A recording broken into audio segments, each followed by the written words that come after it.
14th, 2020 meeting of the Planning Commission. We are broadcasting this meeting live on local channel 27 and on the PCT television website. You can still submit written comments via email to my address by the end of public comment on the portion of the specific item that's being discussed. My email address is bjet@hmbcity.com and is also listed on the agenda for tonight's meeting. Later this week, the recording will be posted on the city's website under the agenda for Planning Commission. We do have a few community members in attendance this evening, and they are all welcome to speak. Just a few etiquette reviews for those attendees. The Planning Commission Chair will open public comment for each specific item listed on the agenda. A public comment is open. The attendees will have the opportunity to speak at that time. If they it would be helpful for them to raise their hand to acknowledge, and we'll follow suit from there. If you're on a telephone, there is a *6 button, or you'll need to push *6 to raise and unraise your hand, and *9 to mute and unmute, and I can help with the muting. Otherwise, phone, tablet, you can just raise your hand. There's an icon available for you. Each commenter is given 3 minutes. And just to let you know, we did send out correspondence late this afternoon to the Planning Commission, and that information has been posted to the city's website on the agenda. So if you go to the agenda, the correspondence is listed on there. Thank you for your patience, and I now turn over the meeting to Chair Benjamin to officially start. Thank you, Bridget. And once again, thanks to staff for keeping your commission and the members of the public safe. Things have fluctuated in California and the nation, and this is the safest part of everyone's day. So thank you again for that. This is my gavel, and I'd like to call the meeting to order, the meeting of July the 14th, 2020. Can we begin, please, by rising and having a Pledge of Allegiance? There's a flag. I pledge allegiance to the flag of the United States of America and to the republic for which it stands, one nation, under God, indivisible, with liberty and justice for all. Thank you. Please have your seats. Bridget, could we please have a roll call? Yes. Commissioner Holt. I am present. Commissioner Hernandez. I don't see him on yet at all. Commissioner Polgar. Here. Vice Chair Ruddick. I am here. And Chair Benjamin. I am here. Thank you very much. The first item on our agenda is the approval or consideration of the minutes of our June 23rd meeting. Colleagues, do you have any additions or corrections? Motion. Seeing none, could I have a motion to approve those minutes? I move we approve the minutes from last meeting. I'll second. Thank you, Commissioner Polgar, for the second. Let's see. Why don't we get a voice vote or a roll call vote? Roll call. Commissioner Holt. I abstain as I was not present. Correct. Hands out here. Polgar. Commissioner Polgar. Yes. Vice Chair Ruddick. Yes. And Chair Benjamin. Yes, thank you for the abstention, Chair Commissioner Holt. 3-0. Perfect. The next item on our agenda this evening is a public comment. This is the portion of our agenda where anyone who has come to our meeting tonight who would like to discuss something with us or comment to us on an item which is not agendized for us tonight is free to do so. Bridget, do we have any comments in the record that would be appropriate for this point in our agenda? And I'm seeing no one that's raising their hand for any public, general public comment. I don't see. I did want to point out there is someone with a phone number. Last digit is 010. If they could just let me know a first name, I'd rather put that up than a phone number. And I can allow you to talk. So you can unmute yourself.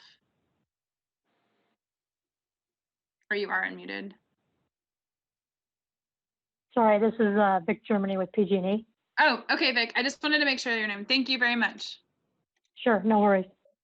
Okay, I think that was pretty good effort to try to solicit public comment. Yeah. If there are none, I will open and close the public comment for our meeting tonight, which brings us to our public hearing items. The first of which is the general plan, consideration of the general plan conformance for the city of Half Moon Bay's property acquisition. And I believe the staff report will be kicked off by Jill. Good evening, Jill. Good evening, Chair and Commissioners. It's nice to see you all again. Tonight you have a broader cast of characters with a really varied agenda, and your first item will be presented by Deputy City Manager Matthew Chittister. Matthew, welcome to the Planning Commission. It's nice to see you here. Thank you, Jill. Indeed. And thank you, commissioners, for allowing me to join you tonight. I'm going to go ahead and share my screen. I have a brief presentation for you. Okay.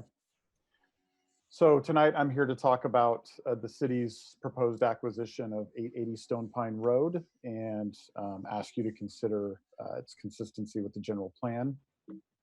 There we go. So just a real brief overview. We've got an aerial of Half Moon Bay with Highway 1 running south to north here, Main Street running south to north, and Highway 92 running east to west.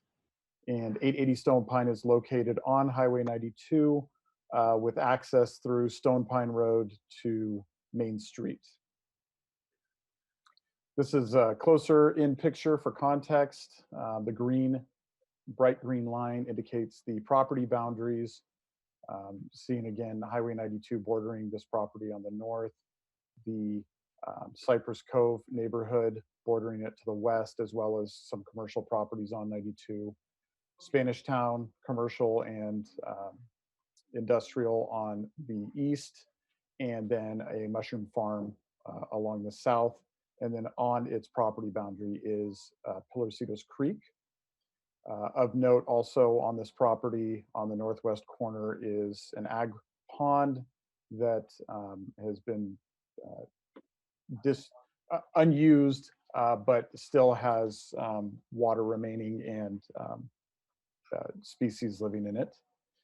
Here on the eastern side of the property, we have our corporation yard facility, which consists of a single family residence that's used for office, a couple of outbuildings, metal framed outbuildings, and outdoor parking and storage of vehicles and equipment.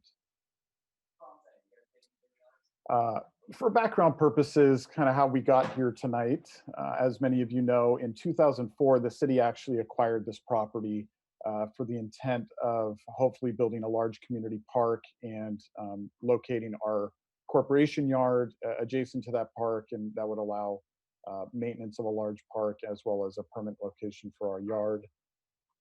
There was resistance from the community following that acquisition, and ultimately the city abandoned its plans to build this park.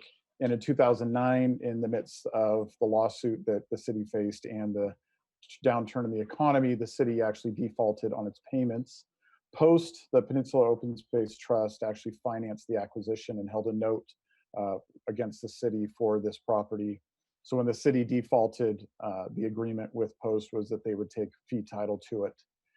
Being a good partner, Post allowed the city to continue to use it as a corporation yard in exchange for the city managing the open space of the property.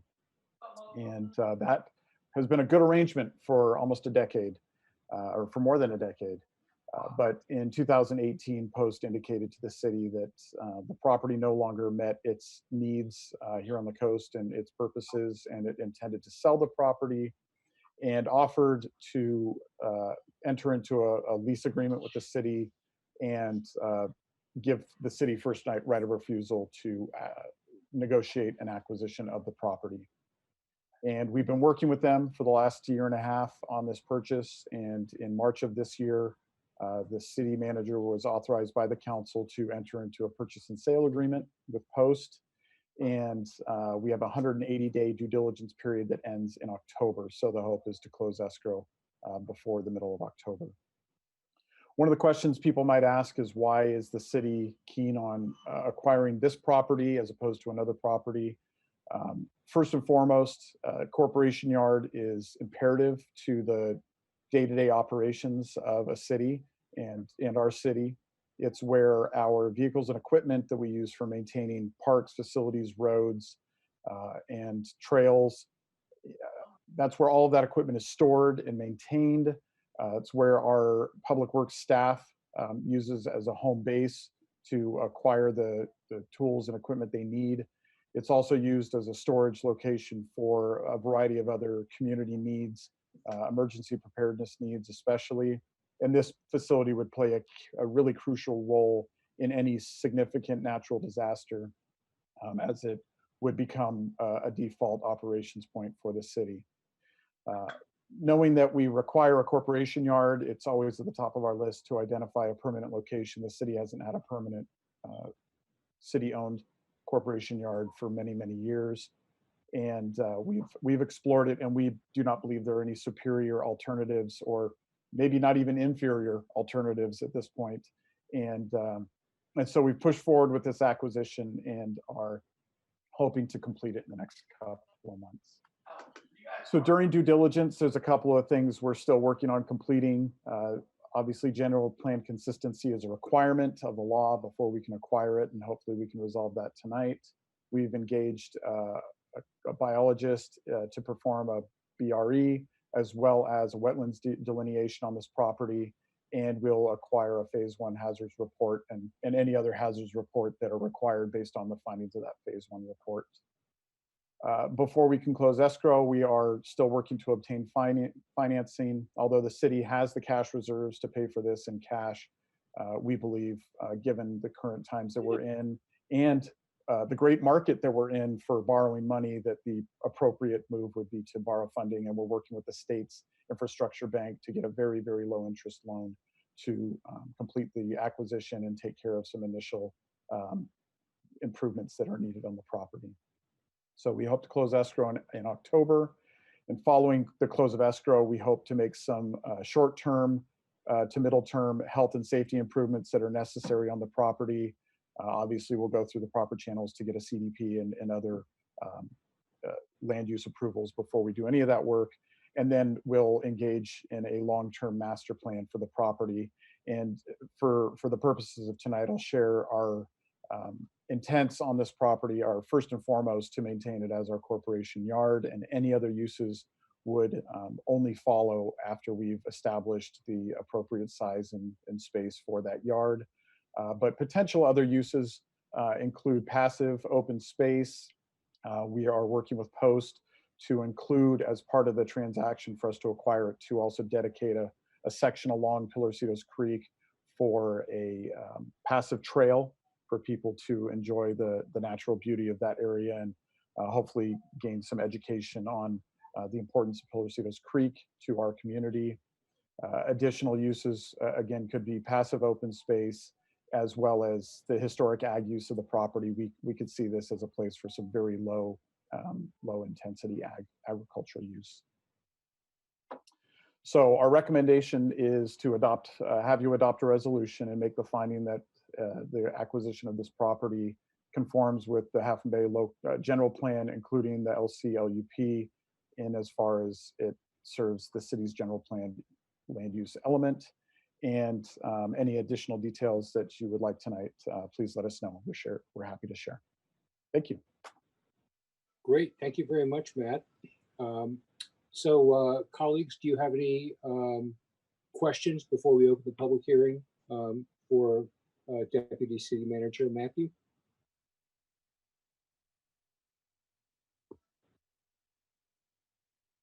I actually can't see anybody. Let me try to get back to you. Has anybody got their hand up, Bridget? This is Brian, Commissioner Holt. Thank you. No comments from me. Thank you. Any commissioners have any questions? No, Not this is from Sarah. me, Chair. Great. I am, based on that, I'm going to go ahead and open the public hearing. And do we have anyone from the public who would like to speak to this item? I don't see anyone raising a hand or asking, no. All right, in that case, I'm going to close the public hearing and bring it back to the commission. Commission, what is your feeling about the project? Who would like to start? Well, I'll go ahead and start. This is Brian Holt. Thank you, Brian. No, I fully. This has been a long time coming, and I'm glad that it's coming to fruition. And appreciate the comment that there's no superior option and potentially no inferior option as well. So I think obviously the courtyard is important, and definitely interested in exploring other potential uses for that property. But securing the courtyard, I think, is clearly of utmost important at this point. So appreciate the long-term partnership with Post and the working through all this stuff, and glad that we're able to move forward. Thank you, Brian. Sarah, any thoughts? No, I would just echo Commissioner Holt's thoughts as well. So no, I don't have any additional comments or thoughts on this. Steve? No, I'm in agreement with Commissioner Holt. I think it's the next logical step for the property and our next generation of our plan. So I'm all for it. Thank you, colleagues. My only comment, I also support the project, Matthew. It feels to me like it bothered me when we defaulted on it, and I feel like in a way we're kind of making good on something that I wish hadn't happened. So thank you for the opportunity to establish a new, turn the page and have a better relationship with a great organization like Post. And since there doesn't seem to be any further discussion, I would entertain a motion to adopt the resolution next in order.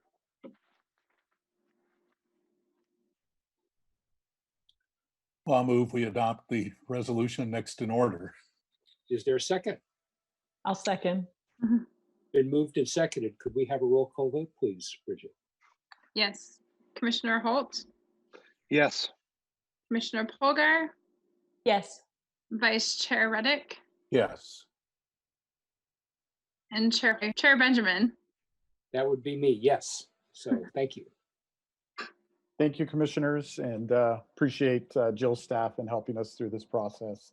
And this will be great for the city and for the community. And as you pointed out, I would remiss not to shout out Post, who's been a great partner through this process, and we hope to continue to work with them for the foreseeable future. Thank you, everybody. Thank you very much, Matthew. We're grateful for your hard work on this. All right, colleagues, moving right along. The next item on our agenda is consideration of a coastal development permit and mitigated neg deck for the PG&E pipeline initiative. And I believe, do you want to start this one off before it goes to Doug, Jill? Sure. So again, Jill Akes, your Community Development Director, and each item is quite interesting tonight, so we just want to give a few comments. This item was continued from your last meeting. Doug is going to acknowledge any updates that have happened since then, but as you saw in our packet, we would like to continue again to a date certain. Bridget noted that you received communications today. So please, if you had a chance to review those and have any questions, Doug, if you don't do it tonight, you can do it later this week and send him questions. But Doug Garrison, our senior planner, is available, as is the applicant. Excellent. Good evening, Doug. Any thoughts before we get into discussion?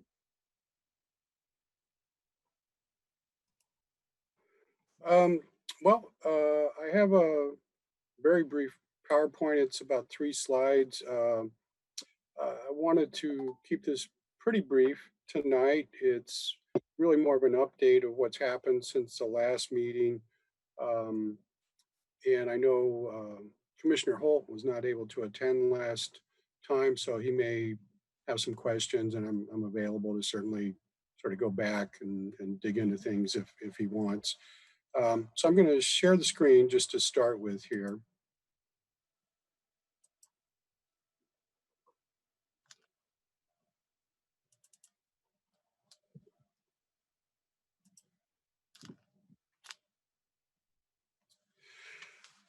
So as Jill noted, this item was continued from the last Planning Commission meeting. We had some pretty extensive comments to go through, including a couple hours of video from the last Planning Commission meeting. And rather than sort of rush it to a decision tonight with loose ends, we just thought it was better to continue it so that we could really do justice to all the comments and provide comprehensive responses, as well as follow up on some items that were brought up at the last meeting. And just as a reminder, this is a map of where the project's located. Essentially includes the same property Matthew was talking about, the post property, 880 Stone Pine. Two different sections. This area was identified in our documents as the southwest work area. It's primarily a row of Monterey cypress trees that were planted as landscaping trees along Highway 92 and the asphalt pedestrian path through here. There's a couple of Monterey pines that are basically dead, but the rest of them are Monterey cypress. Down at the northeast corner, right next to the Spanish Town shops, there's another little cluster of Monterey cypress that would be removed. The distinction between yellow and green, the green ones qualify as heritage trees per our zoning ordinance definition. Trees that are over 12 inches diameter. That does not include cypress trees, eucalyptus trees, however.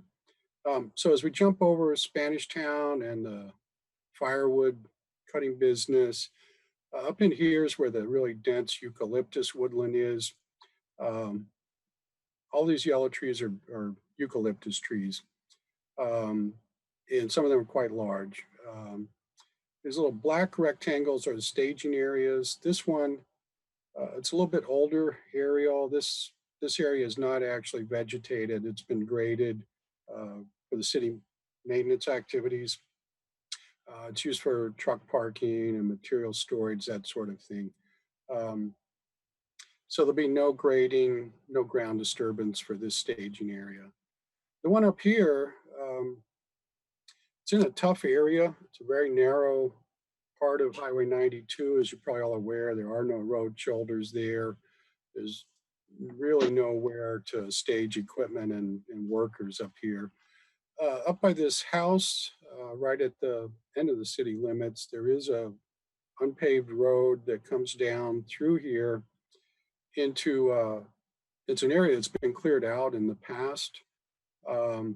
And so this was really the only feasible place to put in a staging area up here where the workers could park their vehicles and equipment and then walk out to where the trees are to actually cut them down. But again, there'll be no vegetation removed, no grading involved with that either.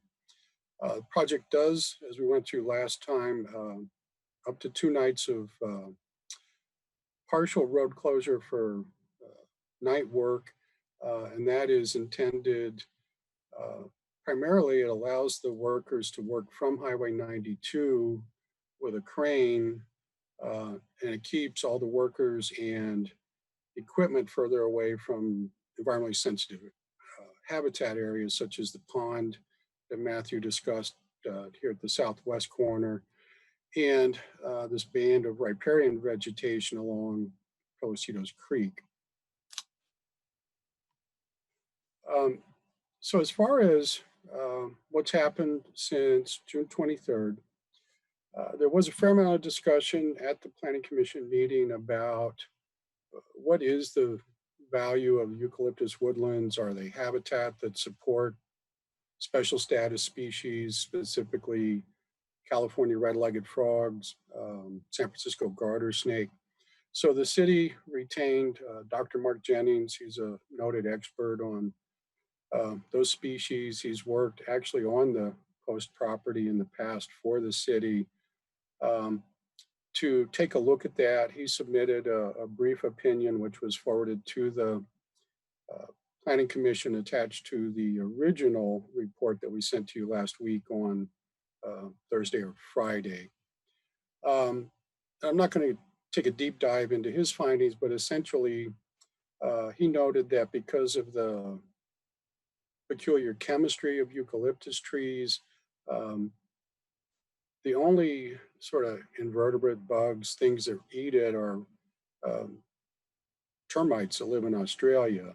So it doesn't attract a lot of food resources that California red-legged frogs would eat, the bugs and that sort of thing. And so his opinion, going back 30 years when he first started publishing on this subject, is that the dense eucalyptus woodlands do not provide foraging habitat for red-legged frogs, and the only reason they would go there would be to pass through to get to, from a creek to a pond. But there's no reason for them to linger there. There's just not much food. And similarly, San Francisco garter snakes, one of their primary food sources are California red-legged frogs. So if the frogs aren't there, snakes probably aren't going to be there either. And he also concluded that actually removing the trees from the eucalyptus area, as well as those Monterey pines and cypresses down at the southwest area, would not cause adverse effects to habitat for those species, and could potentially, if anything, be beneficial in that by getting the eucalyptus trees out of there, that would encourage other plants, a little more diverse vegetation to grow there, which could attract a wider range of insects for frogs. And that also the trees provide roost for raptors and raccoons and other predators that prey on these two species. And so that's, I think, that's an independent opinion on it. His basic conclusions are consistent with the biological report that was prepared for this project, as well as the initial study, mitigated negative declaration, that was prepared. Now, another item that we spent a lot of time on was tree replacement. And there was some consensus among the commissioners that planting trees in the eucalyptus woodland area would probably not be beneficial. They did note that for the cypress and the pine trees, a higher replacement ratio, 2 or 3 to 1, might be appropriate. The original proposal included a total of 35 replacement trees. That would be 1 for each tree over 12 inches diameter, whether it was classified as heritage or not. And so I've been working with PG&E on this, and we've come up with a plan that I think addresses those comments. We're still working out the final details, but it will, at the next meeting, when we have a more thorough staff report with findings and resolution, this will be in there as a condition of approval.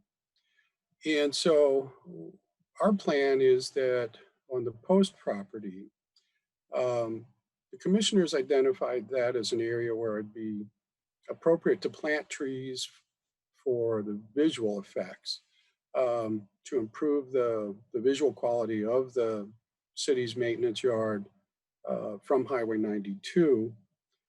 And they also had an interest in planting trees in some area that would provide habitat value. And so we've come up with is a 2-part plan. PG&E's agreed to replace on the post property essentially the 35 trees that were originally proposed for the whole project, which would be the equivalent of a 3 to 1 replacement ratio for the cypress and pine trees. And then that would be in the form of an in lieu fee to the city, which would then, once purchase of the property is concluded and we develop plans, including a landscape plan for that property, these trees would be incorporated into that. The second piece that we discussed was the city has undertaken a Pillarcitos Creek restoration project further downstream, independent of the PG&E project. And this is to restore some of the damage that was caused by the homeless encampments that were down there over the last few years. And so one scenario we looked at in the eucalyptus area, I measured a polygon essentially covering where the work area was. And that equals approximately 3/4 of an acre. And so PG&E agreed to fund an equivalent amount of land in the Pillarcitos Creek Restoration Project. In speaking with the Public Works Director on this, we tried to work out some numbers as to what, say, an acre of restoration would cost. Those numbers aren't finalized, but his best estimate was that probably $20,000 to $30,000 would cover a full acre. Since this is less than an acre, 3/4 of an acre, we agreed on a sum of $20,000, a one-time payment that PG&E would make to the city, and then the city would use that to help pay for the restoration project as it moves forward. So I would point out that exceeds regulatory requirements from a heritage tree standpoint. Since we've determined that removing these trees is not a significant impact from a habitat standpoint, it exceeds what we would be allowed to require through mitigation under CEQA.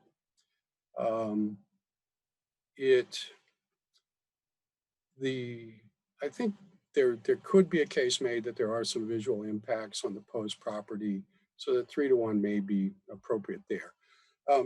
But in a nutshell, we get a lot more than we're probably legally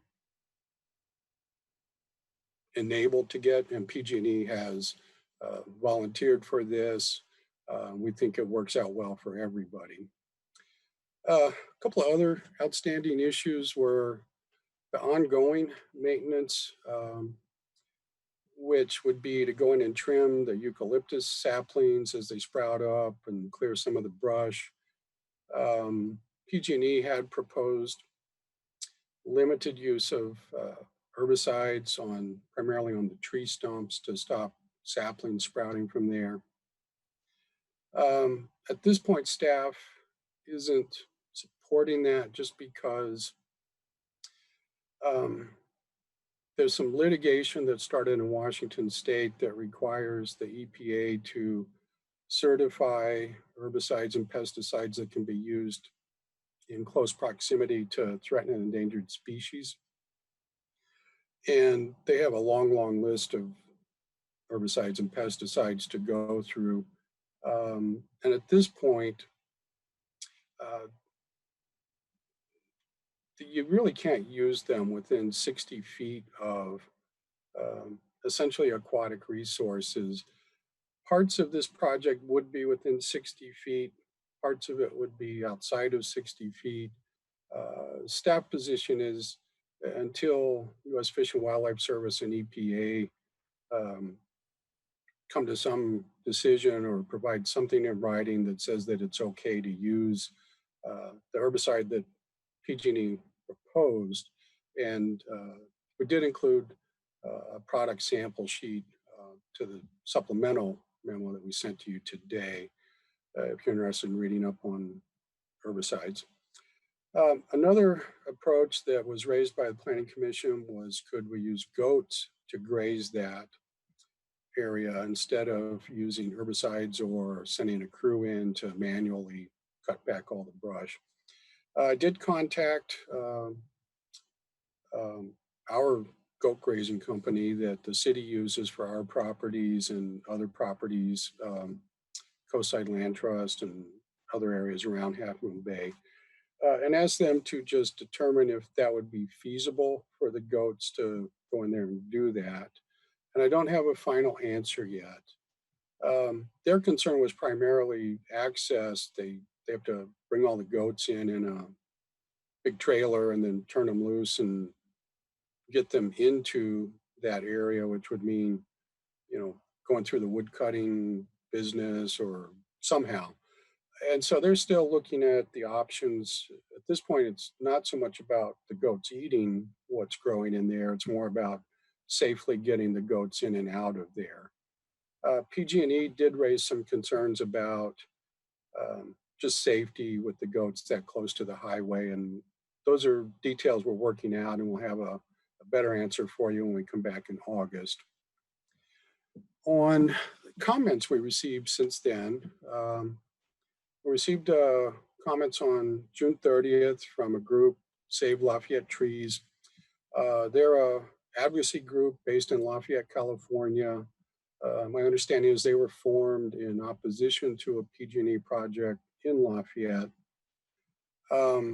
Roughly the same time this project application was submitted to Half Moon Bay in 2017.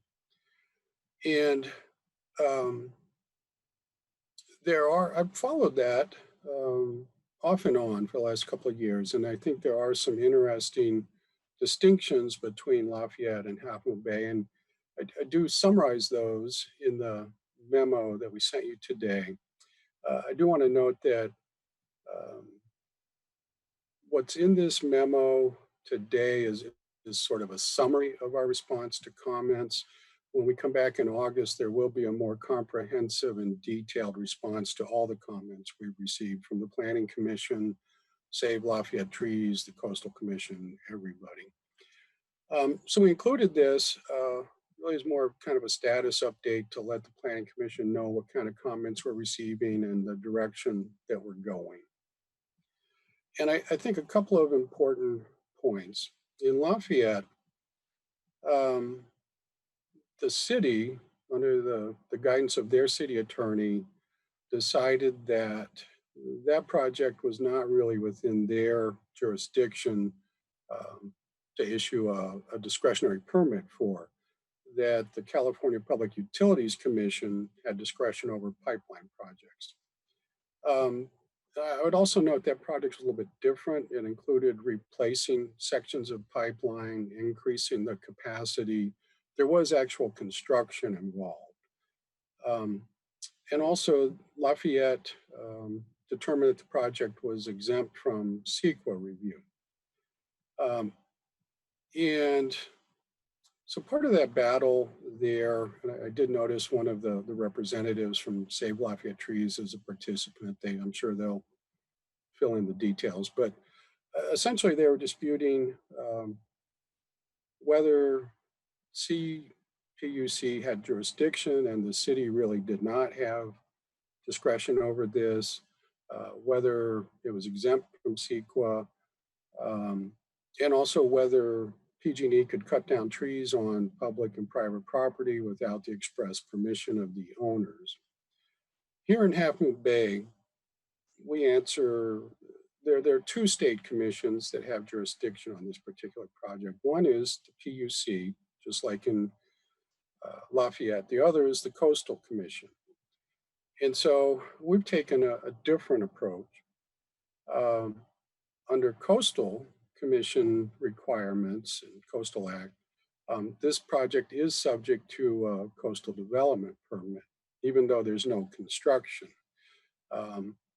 Coastal Commission guidance is for utility maintenance projects, if you're removing trees that are over 12 inches in diameter or clearing more than 500 square feet of brush, it requires a coastal development permit.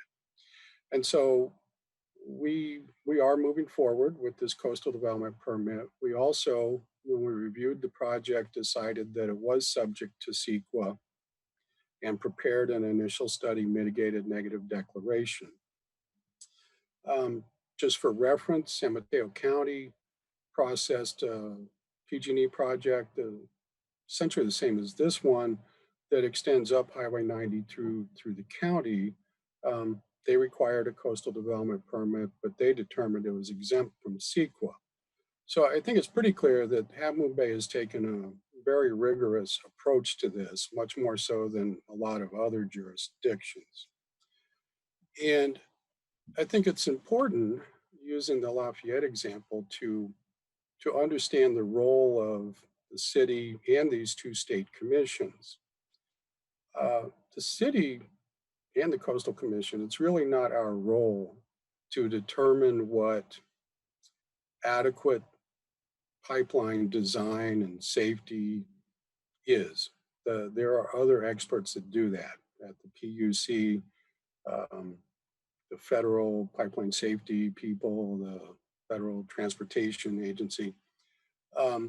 It's very similar to when we get somebody applies for a house, we rely on the Uniform Building Code. We rely on the expertise of a structural engineer or an architect. We don't decide if the Uniform Building Code standards are adequate. We accept those. Now we do, however, take a really hard look at how the project affects coastal resources. It's consistent with our local zoning code, our land use plan, Coastal Act, and that's what we're doing with this project. This is a coastal development permit, and we're reviewing consistency with coastal requirements. We're not weighing in on whether or not these safety measures are appropriate. And when you look at the bulk of the Lafayette letter, it's not specific to our CEQA document. It's primarily focused on whether or not removing vegetation is required for pipeline safety, whether it's required by state and federal law. Our position is that there are, when you go through the federal law on this, no, it does not specifically say you have to cut down trees along the pipeline, but it does require that you have things like a pipeline safety plan.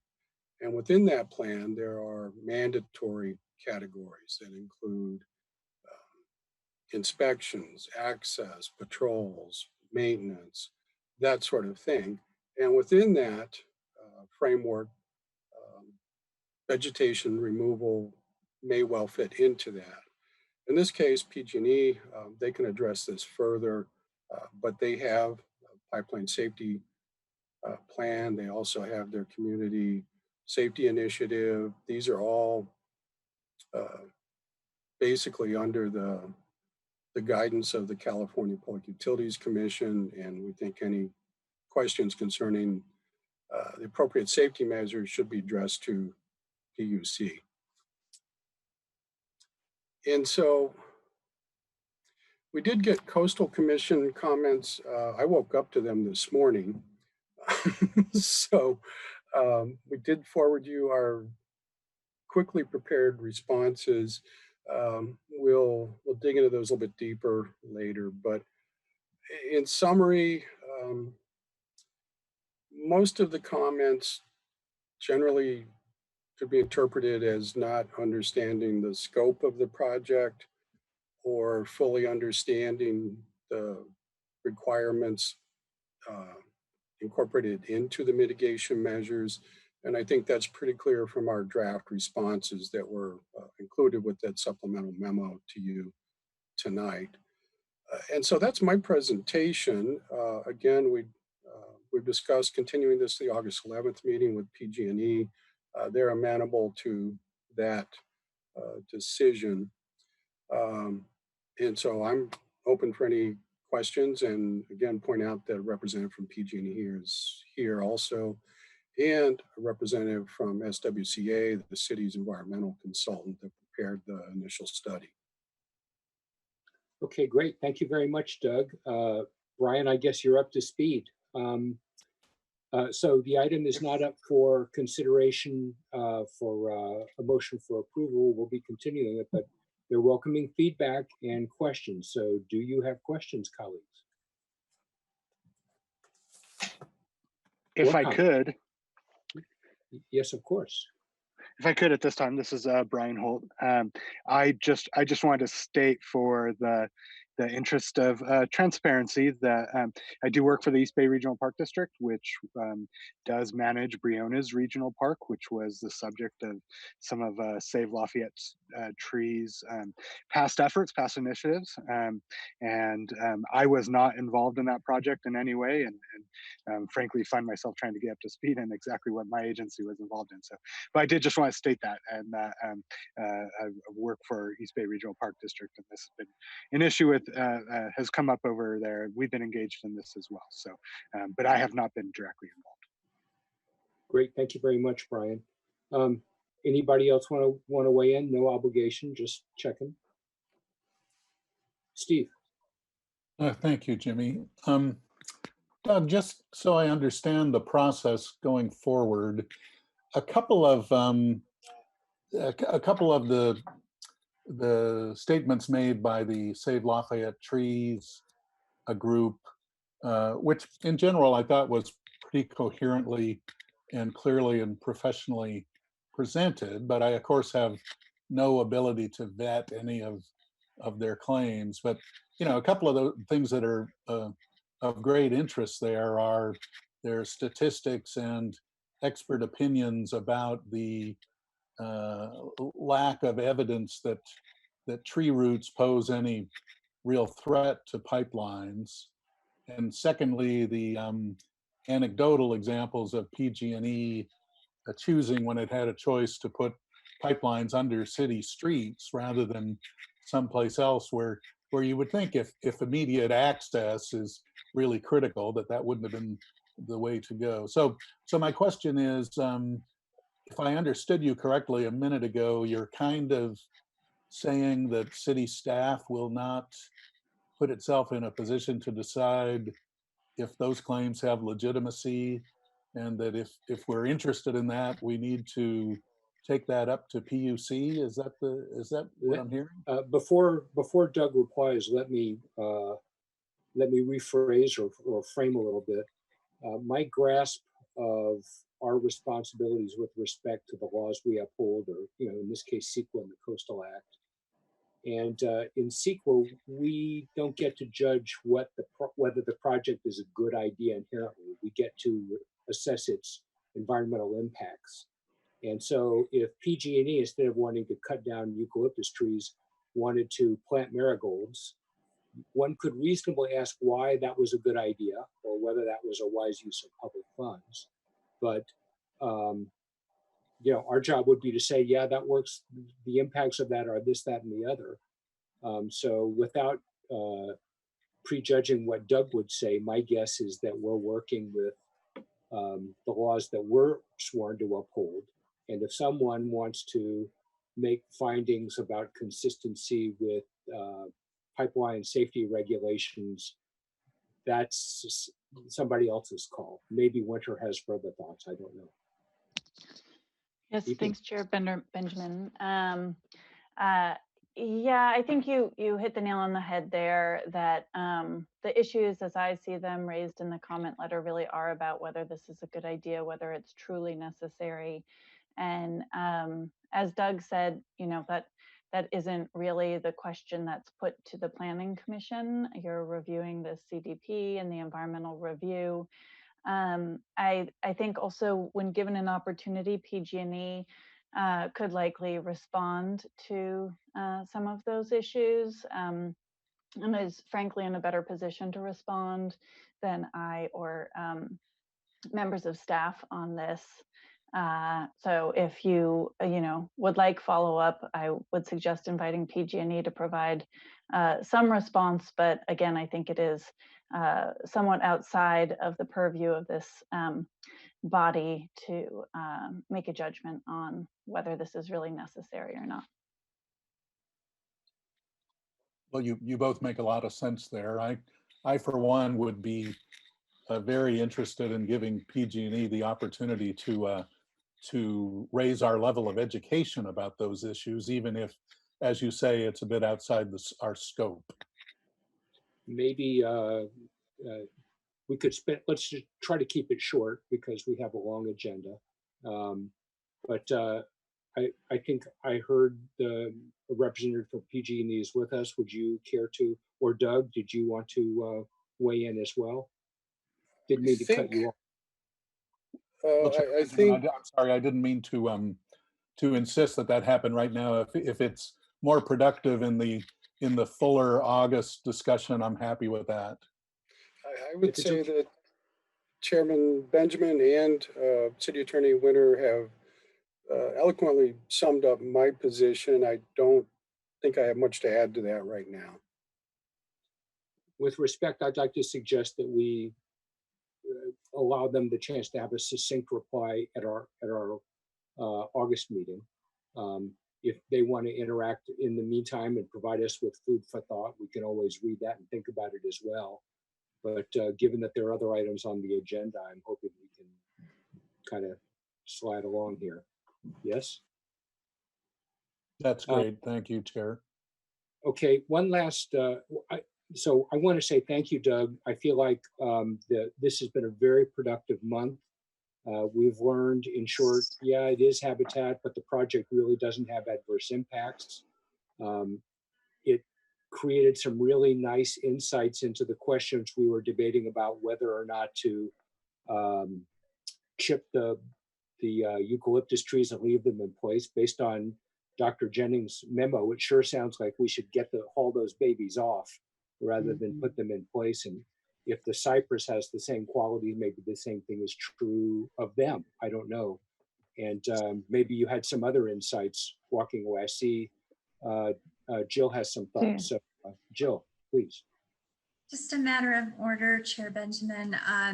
We want to make sure that because this is a continued public hearing, that in your discussion that as you're wrapping up, allow an opportunity for public comment and that you take a motion to formally continue the item to the date certain, August 11th. Thank you, Bridget. Thank you. Yep, I'm going to do both of those things. Thanks for the reminder. Okay, perfect. So if there are no other comments, go ahead and open the public hearing. No other questions, I should say. So the hearing is open. Is there anyone from the public who'd like to speak to this item? Yes, I believe so. We have a raised hand of Michael Dawson, and he's allowed to speak at this time. Welcome, Mr. Dawson. Hi. Dawson. Hi, yes, this is actually Gina Dawson, Michael, my husband. No problem. We're sharing the Zoom screen here. I want to thank you for giving me a moment to comment, and also I want to commend the commission on the great work in terms of looking at the mitigation plan with PG&E. That is impressive, the detail you go to and the extent you go to. I just want to clarify that in Lafayette, it definitely is a different plan, especially in terms of we have 270 trees, now 207 that are on the block for removal. And it isn't necessarily about the trees now, 3 years later, but about that safety issue, because the public, residents besides ourselves, ask questions about, well, what are the risks of the trees compared to other risks of the pipeline? And PG&E couldn't answer those questions. So 3 years later, in the last year, actually having formed a gas safety task force with other residents and working with the PUC and PG&E in what we call a gas safety alliance, we're still working on answers to those questions. So I would just recommend, in parallel, asking PG&E for the update on your particular line. You have one transmission line that runs down the center of 92 or the side of 92. And you might want to ask about the maintenance program, if it's up to date, the inspections, the HCA, the high consequence area identification, just questions that you as a city should know from a safety perspective to protect your residents. We have found and have questioned the tree program because PG&E claimed tree roots cause damage to the pipeline, yet they are cutting the trees down and leaving the roots in place. So our question is, well, is there damage? Are you leaving it in place? What is the mitigation plan? So we're still working on that, and we're actually working on that with the CPUC and PG&E as a team, because we all are stakeholders in safety. So that's just a little insight into where we're coming from, and we'd be glad to work further with council anyone who might want to further the discussion on that end. Thank you for your time. Thank you so much, Ms. Dawson. We appreciate it. Is there anyone else who wanted to speak to the commission during this public hearing? I don't believe so. Hold on, let me just look. Or any letters that came in? No, I don't see anything at this time. Let me just double check my email. Nope, I don't see anything. Okay, then I'm going to close the public hearing and bring it back to the commission. Steve, or any of your colleagues, anyone want to weigh in? Seeing none. Oh, Steve, go. No, I was just gonna, at the risk of repeating myself, I'm happy with what you and Winter aired, and giving PG&E a chance to, if they choose to, educate us a little bit about that in the process in August would be fine with me. And I would add in the ISM&D there is a section. There are a couple of sections that speak to public safety issues, and that would be a logical place to lodge whatever evidence can come into the record. If members of the commission feel like they want to get more clarity, there's a hook onto which they could be attached. All right. If there are no other comments, I would like to entertain a motion to continue this item to a date certain. That's August 11th, was it? Yes. Yes. I'll move The that we motion. I think that was Sarah making the motion. Could I have a second, please? I think she wanted to say something. Do you want to say something though, Sarah? Or no? No, I was just to say I move that we Okay. continue this to a date certain, August 11th. Okay. I second it. Seconded by Vice Chair Reddick. Voice vote, please. Or sorry, roll call vote. Commissioner Holt, Yes. Commissioner Polgar, yes. Vice Chair Reddick, Yes. and Chair Benjamin. Yes. Thank you, Motion everyone, passes. for participating in the meeting on this item. Sorry to interrupt, Bridget. No, you're fine.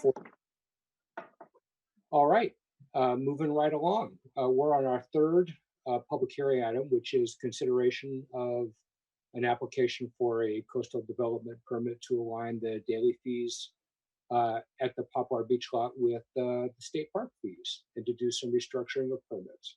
So once again, take it away, Jill. Take it away after you get unmuted. Unmuted. Thank You're you. muted. John Dowdy's going to take it away in a second, and he is relying on me for a screen share, which, John, hang in there. I opened an infinite number of windows. Okay. Almost there. And we are happy to have John here tonight. Oh my goodness. And Bentley, I would say. Yes. I'm sorry, guys.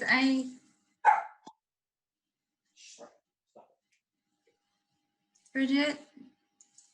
You got it. Just go up to it. You Do got you it. have it, John? Can you do it? I have way too many layers. I can't. Can Bridget by chance? I will send it. Only. Yep. I'm operating from two different pieces. I am too. I am. I would be happy to just. I'm good. There you are. Okay. We have it. Yep. Yay. Sorry about that, guys. Get off the screen, Bridget. All right. Yeah, take it. Thank Are you. you ready, Jill? We are ready. John Dowdy will give the. Are you done with the introduction? You have it all. Our Public Works Director is going to cover this item. Go with. You need no introduction, John. There we go. And Chair, may I say that this is one of those where if you stick around here long enough, you might be on the commission for a second time around on a PDP. And because I believe you were around for an earlier one that we're going to talk about on this issue. So anyway, Chair and commissioners, it's a pleasure to be here tonight. and thank you for the opportunity. It's been a while since I've actually made a presentation to you. I've visited with you a few times, but not in a formal sense of presentation. Okay, next. So we'll talk about a number of things. I think the staff report covers things pretty well. You also, I know tonight, received kind of supplemental memo that Jill and Brittany have been working on in response to some questions raised by the Coastal Commission. And I must say that this was the easy part for me to do the presentation. The hard work was done behind the scenes with Jill and Brittany, working with the commission and also doing research. It's handy not having access to the planning folder there in our system, that I couldn't do that research. So we were able to delegate that over. But we'll talk about these items, and with that, I'll next, please. So again, the project is a unique one in the context of what you're normally seeing, which is really about physical development and activities.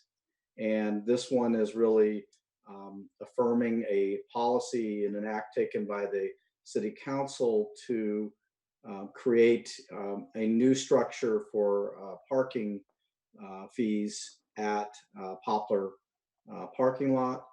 And that would include also continuation of the parking passes with the addition of a new 9-month parking pass, again, to increase visitor parking access during the peak summer months.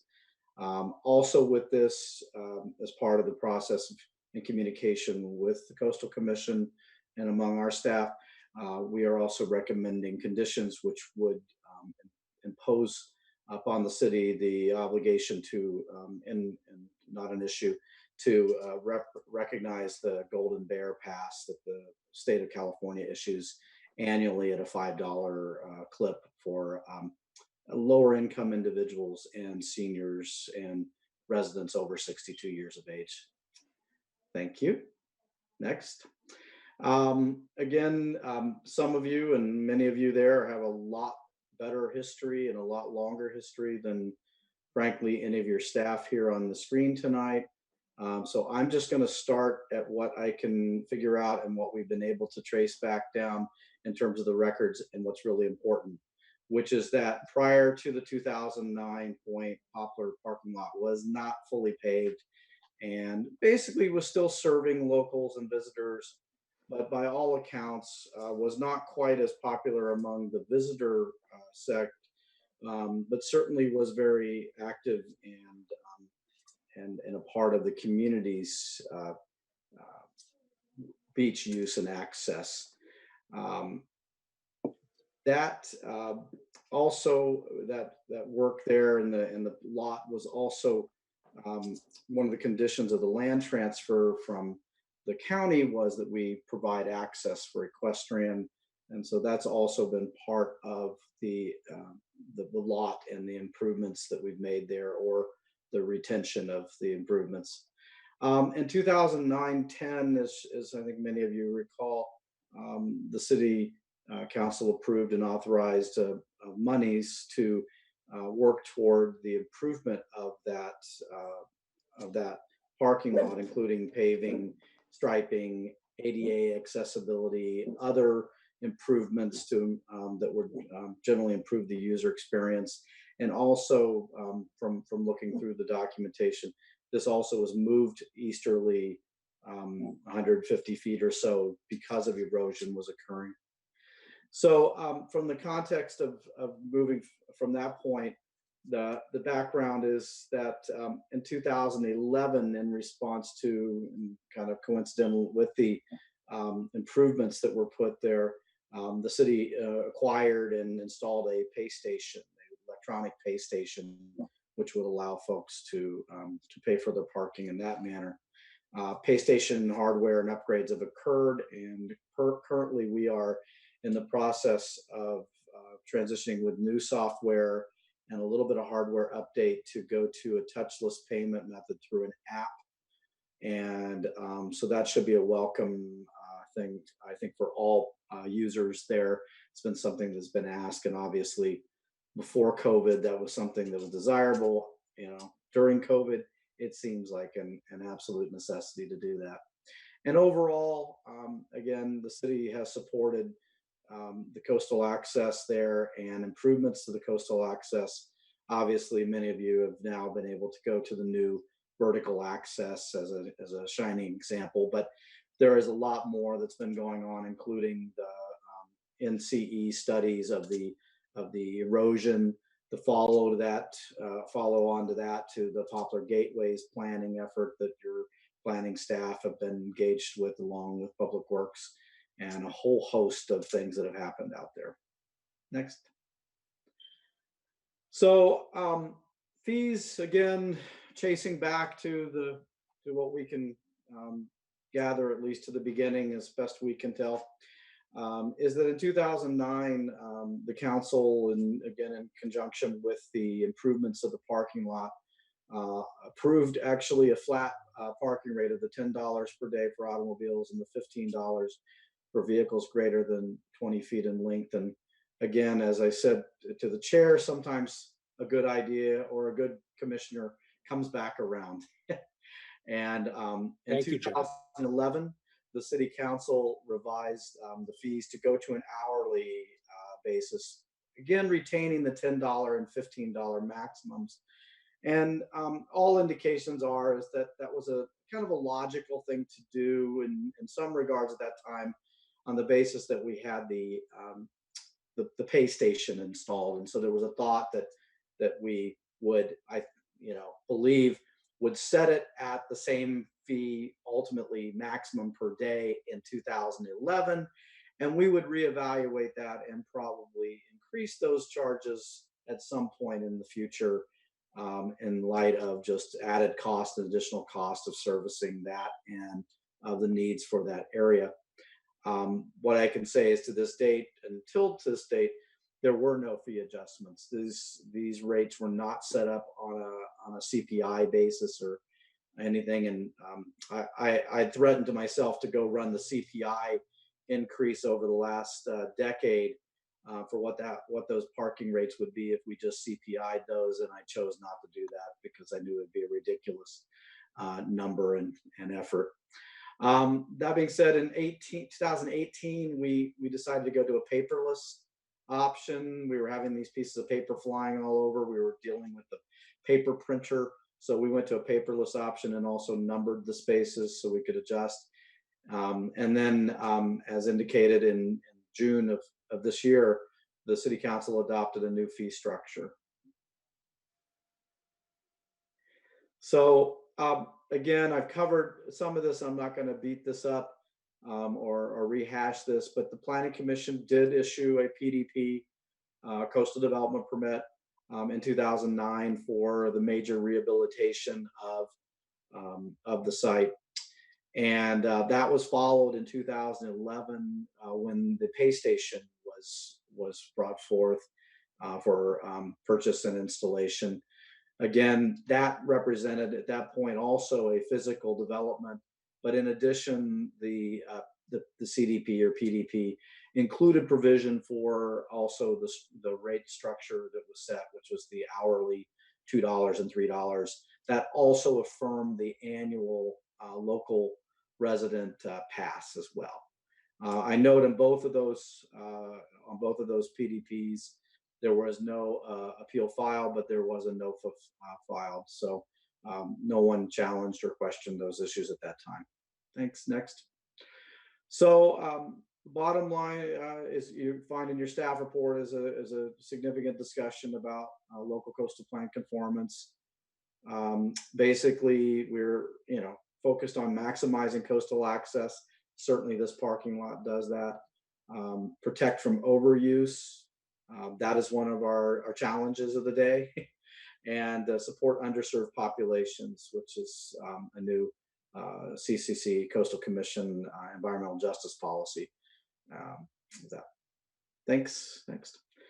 So tonight, obviously, we're interested in public comment about this. I can say that we did not receive any public comment on this issue at the city council when the rates itself were discussed in the larger context of the fee schedule for the city. And we did receive email that challenged the notion that the fees were too low based on experience in, I believe, Australia and other places as well. And then also the Coastal Commission memo was provided to you, and certainly issues that were discussed, and I think by your staff was addressed quite adequately. Clearly, that third item, which is the social justice issue of access to all, was a lot of the focus of conversations and the follow-ons by your staff. So Poplar Beach, I know that several of you are in the vicinity of Poplar, and if not, you're in the vicinity of Half Moon Bay and the beach. So it goes without saying, Poplar Beach has increasingly become a destination of locals and visitors alike, and that's a great thing. On the other side of it, it has clearly put challenges to the community, the neighborhood, and also to the facilities in the area around there, and the bluff and the environment. We have, as a city, invested a significant amount of time, money, and effort into improving those areas, and we think that is a great part of the reasons for Poplar Beach popularity increasing. I would also argue, in all likelihood, the social media has also probably played a pretty big part in just getting people to understand what's where to go and what's cool and what's happening. The popularity of Poplar Beach also is creating some challenges. And again, this is that balancing act between public policies and objectives of the Coastal Act, which is to provide access to all, which is to provide safe, inexpensive access to the ocean, to the coast, to the coastal trail, while also on the other side protecting those assets and environmental and habitat areas that are so critical and crucial to the survival and of the coast side and of the flora, fauna that exist here and continue to try to exist in that challenging balancing. So we'd also note, as part of this conversation, there were some conversations about other areas, other parking lots, what other jurisdictions were doing. Frankly, this is a very small parking lot, and there are limits to what we can and cannot kind of do and deal with on a day-to-day basis. And finally, on that issue, I think it's very clear to all that visit around and are locally here. There are far more people visiting the coast side than have parking available in the Poplar lot. That being said, one of the things that this rate structure was designed to try to achieve was to align our fees, the city fees for Poplar Beach, with state parks beaches, which are currently charging the flat rate for automobiles at $10, and they have been for some time. Again, we think that makes a lot of sense, and I'll take the second point there. It's an ease for users. We have basically the same charging points, the same advertising, the same everything that we can make if we're the same. But I think more importantly, one of the things that we're focusing and emphasizing and working on, and this will be part of a study session on Tuesday at the council meeting on the 21st, is to talk about a multifaceted approach to dealing with the traffic, parking, and other issues. And this includes working on basically implementing a public beach parking kind of management citywide, and working with state parks to develop this, talking to state parks about potentially going to pay station kiosk type access for their lots, and allowing ultimately a real-time linking and understanding of where parking is available, where it's being underutilized, and trying to balance activity and visitor activity, in particular on those busy weekdays and weekends to make sure that all the beach parking lots are being utilized, not just the Poplar parking lot or not just Francis Campground day use as well, that it's being used down at Venice and Young as well. And then, ultimately, while we own kind of pieces of two other beaches, Cañada Verde and the Surfers Beach, Poplar Beach really is the community's beach, and it is truly the focal point. And we want to make it the best experience possible, and that's why we put a lot of efforts and money into running the Abundant Grace program, having our programs and crews out there, investing in infrastructure. And that comes at a cost that we think needs to be, should be part of the structure of reasonable paid parking. I will say this, and I think that I hope there's general consensus and agreement on this. $10 for an entire day at the beach with a carload of kids and people is the deal of the day. It is the cheapest and best available access you can have to any kind of recreational activity anywhere. If you go to any other indoor or outdoor venues, it'll be a lot more. Thank you. Next. So again, we have, obviously with this, there is an appeal period. We will be working and we'll do a NOFA should the commission approve this. We will be working on public information, both website and social media, as well as integrating signage, and we're trying to make sure that all of our signage is reflective of the needs and users of these areas in terms of language. So we'll work on those issues, both bilingual as well as using more international signage and symbolism and everything out there. We're again looking at updating the touchless pay station, so that'll be coming soon, and we'll put that out there. And August 15th, the fees that were approved on June 16th, 60 days after, based on state law, will become enacted. And again, that will be dependent in this regard as to your approval and ultimately any appeal that might come from that. And ultimately, we are looking at really the September to implement fully this program and the fee schedule that the council adopted in June, and what we're asking you to affirm. Thank you.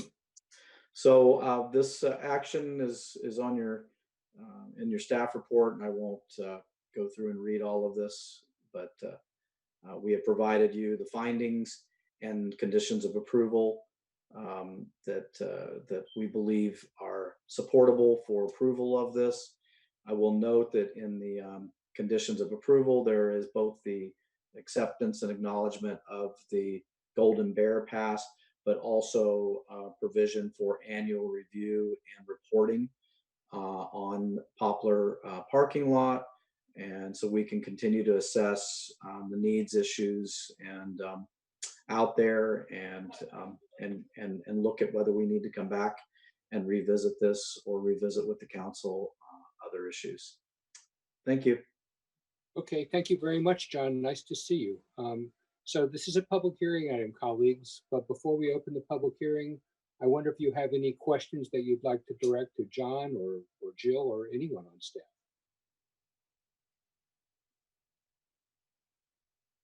Going once, twice. Hey, Brian wanted to Jimmy. speak. Oh, okay, very good. Sure, Brian. Just a clarifying question. So the fees generated at Poplar Beach, are those fees dedicated to park and beach maintenance, or dedicated to Poplar Beach specifically, or do those just go into the general fund? The park fees generated go into the general fund. They have not been specifically designated for that purpose. I mean, the following to that, the city expends far more than the revenues that are received from that parking pay station toward Poplar alone, let alone the coastal trail and other access issues. But at this point, they are general fund funded and then determined how to spend from that point. So, and just another question, this is just, I mean, a little bit more out of interest and curiosity, but so you were describing sort of lining up with the state park system, and really happy to hear that you're working with state parks and trying to encourage them to go to a similar sort of electronic digital kiosk type of station. The days of the Iron Ranger should be over. So I'm imagining that those, I think what you're describing is those would be essentially, sort of smart kiosks that can speak to each other, smart parking lots that can speak to each other regarding, just, I guess, the availability of parking, similar to see what we see in many parking garages in, say, Redwood City or other places that basically identify the number of spaces available. So theoretically, somebody, and I'm sure this is, not a future goal, but I'm just wondering if this, or it would be a future goal, but something that you're trying to work towards, that, theoretically somebody driving on Highway 1 could see the availability of parking at Poplar Beach before ever turning into the neighborhood. So if it's full, they would have no reason to turn into the neighborhood, and the same going with Kelly Street or something like that. Is that where you're thinking about going with this? That is, I would say, our aspirational goal, to get to that level of parking management and reporting. Initially, what we would be looking at is at least being able to look real time at data from a human being can look at real data and find out where empty spaces are, and at least acknowledge, put out information and detail with that. The aspirational and ultimate goal would be to put that into a system much like the parking lots and parking garages and structures that are out there, that would be linked together and provide people information about where spaces are available. We also, one of the things we're going to talk about next week, and I'll give you a little sneak preview, is that we think that the signage for state parks, particularly on 92, are woefully non-existent and inadequate to basically point people to the state park and state beaches and parking lots that are available if they just turn right instead of turning to the left, down Highway 1. And, we know there are no simple answers, but that seems like a pretty simple, straightforward answer. Sorry, Jimmy. Don't want to send them down your way. But, it's just one of those things. I think that's all part of that. And part of that issue of signage is letting people know that there's actually parking lots and parking available in those beach areas. So you actually think about going to those others. And also, people have expressed that there's all these beaches, wonderful beaches, just a short distance to the south, and they are wonderful, beautiful beaches. And a lot of people just kind of stop at Poplar, or they stop at Kelly Avenue, and they don't go any further, and they could have an incredible experience by just driving 8-10 miles further to San Gregorio Beach and some of the other ones. Yeah, absolutely. And I think it's good to have goals. So I appreciate your aspiration, and glad that sort of thoughts in your mind. But I agree. I think signage could go just a long way. People tend to just go where other people go. And I think if there's signs to just guide them in other directions, we can disperse a bit. So those are all my questions for now. Thank you. Thank you, Brian. So as Brian says, people can be sheep, but in Brian's case, Brian is an oak when he talks. Got a beautiful oak tree going there. So any other questions for John before we open the public hearing? Okay, I'm going to open the public hearing. And Bridget, let me know what we got. See nothing. Just make sure I don't have anything in an email that may have come through. So let me just double check. Nope, I see none. Okay, then I'm going to close the public hearing and bring it back to the commission. Before I have a couple of comments, but I want to give my colleagues a chance to share their thoughts. Sarah, do you have anything you want to talk to us about this? No, I thank you, staff, for the very thorough explanation of kind of the rationale behind this and the work that's gone into researching this. I'm in favor of this, setting a flat fee. I do think that it'll reduce the confusion. It's a little bit confusing. I think even just to use the parking meter that's currently there, pay station. And it makes sense to align it with the nearby neighboring state parks fee locations. And I appreciate that the resources that the city has devoted to really addressing the needs at Poplar, and understand that the fees don't come near to paying for that. I really, if I wouldn't be in favor of this if I saw the fees rising. I realize that $10 seems like not much, but it really is. I think that there's been surveys of why surveys of voters of why California voters don't visit the beach, and as recently as like 3 or 4 years ago, the third top answer was it costs too much to park.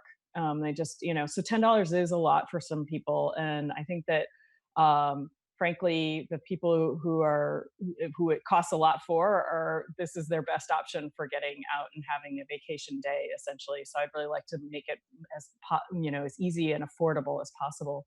And I appreciate that that's something, comes with a bit of a burden on our budgets, but I do feel it's very important to create that access for everybody. And I don't see this because of the way the parking structure, or excuse me, the fee structure is currently set up. I don't necessarily see this causing an increase in cost to visitors, because frankly, if they're coming for a day, they're very likely to be here for longer than 5 hours. And so once you pass the 5 hour mark, you're here for more than like half a day. You're already at $10 currently. So that's why I don't see this as being a fee increase. So I am in favor of it. I really like some of the ideas that Commissioner Holt and John Dowdy were just discussing about ways to help visitors be more aware with signage and real-time parking information. That'd be wonderful. So I'm really excited to hear about and see some of those ideas hopefully come to fruition. So those are my thoughts. Thank you, Sarah. Brian, any additional thoughts? Well, I was just going to say, and I appreciate John's comments about $10 is as Commissioner Polgar mentioned, can be a lot of money for some people, but certainly for a full family, it's it's a deal in comparison to a lot of other things. And in this COVID-19 situation, which, unfortunately seems to be going to be around with us for a while, these parks and open spaces are really, kind of the only game in town. We're not going to movie theaters. We're not going bowling. We're not necessarily going swing dancing or anything. So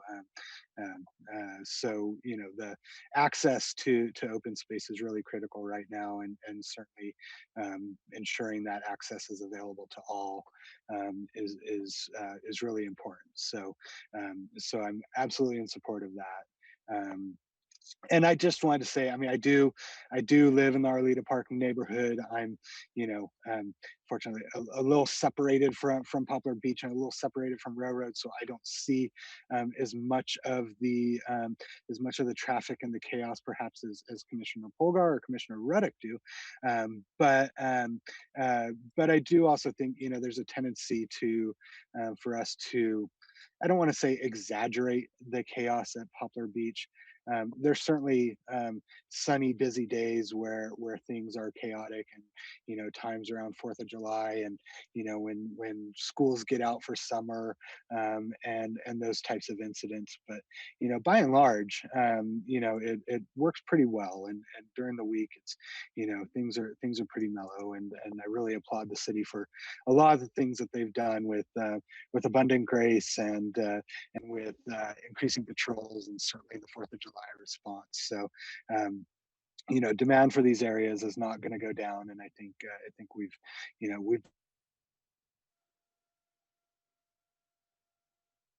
Brian, we've lost you. Are you still there? Am I the only one who can't hear him? No, he's No, locked. his bandwidth, I think, is a little hard. So that's why he's been turning his He's back. He's moving. He's a tree. There he is. Stop. It's easier for him. I'm here, and that's bandwidth wise. Got it. I'm here, and that's all I got to say. So thanks all.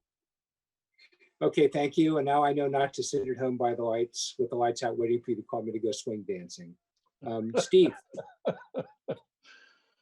Well, thank you, Jimmy, and I'd like to echo the thanks to John and the rest of the team at City Hall who put together this presentation. I think, John, I think you very articulately described how we continue to have, the city continues to have the responsibility to live up to the requirements of the Coastal Act and assuring coastal access while balancing the impact of the human impact on our coastal resources. I think this proposed fee structure does a good job at that balance. I think it's very logical to have the fee structure at Poplar Beach be in line with the rest of the beaches on Half Moon Bay, the state park beaches. I think in the long run that will serve as a good foundation for a pleasant experience for visitors, less confusion. The aspirational ideas that you mentioned would be great if even some of those can come to pass. I feel that especially this summer, it's clear that there is much greater demand for parking at Poplar Beach than the supply can meet. So I would expect that this fee increase would have essentially no perceivable difference in the traffic there, and would I hope and think would provide a modest uptick in city revenues from there. So in conclusion, I think it's very much the right thing to do. Okay, thanks. Thanks, Steve. So a couple of thoughts. First, I just want to be sure I've got the record clear. John, I wasn't on the planning commission when this item came up. I think they bounced me off back in 2005. So this was, really? I was a gadfly. I thought your name was on one of those resos. Or a long time back, but not on this. Sorry. Or maybe I've just forgotten. Or maybe that's a good thing. But I did, I appreciated the staff response, both the preparation of the project and the staff response to the Coastal Commission inquiry that came in late. Thank you, Jill and John, for making the effort to help us understand that. It did make me stop and think about our responsibilities under the Coastal Act. I went back and looked in our LCP in the Coastal Access chapter a little bit. If you go back there on page 26, it tells us about the importance of avoiding conflicts between visitors and the neighborhoods. And that was one of the topics that came up in the dialogue. And I think that there is space in the Coastal Act to recognize the different kinds of conflicts that can come up, especially with respect to public safety. Coastal Act section 30210 says that recreational opportunities shall be provided for all people consistent with the public safety needs and the needs to protect public rights of private property owners and natural resource areas from overuse. So I feel like there's space that motivates, the city having a little opportunity to regulate the way that visitors use the parking spaces in our area. The Coastal Commission reflected that when they passed the nighttime parking permit program in, let's see, I believe it was in Arleta Park. It might have been in Alsace-Lorraine and in the Alameda area. And at that time, there was some concern from folks that perhaps this would be an adverse impact on parking, that people use those areas at night.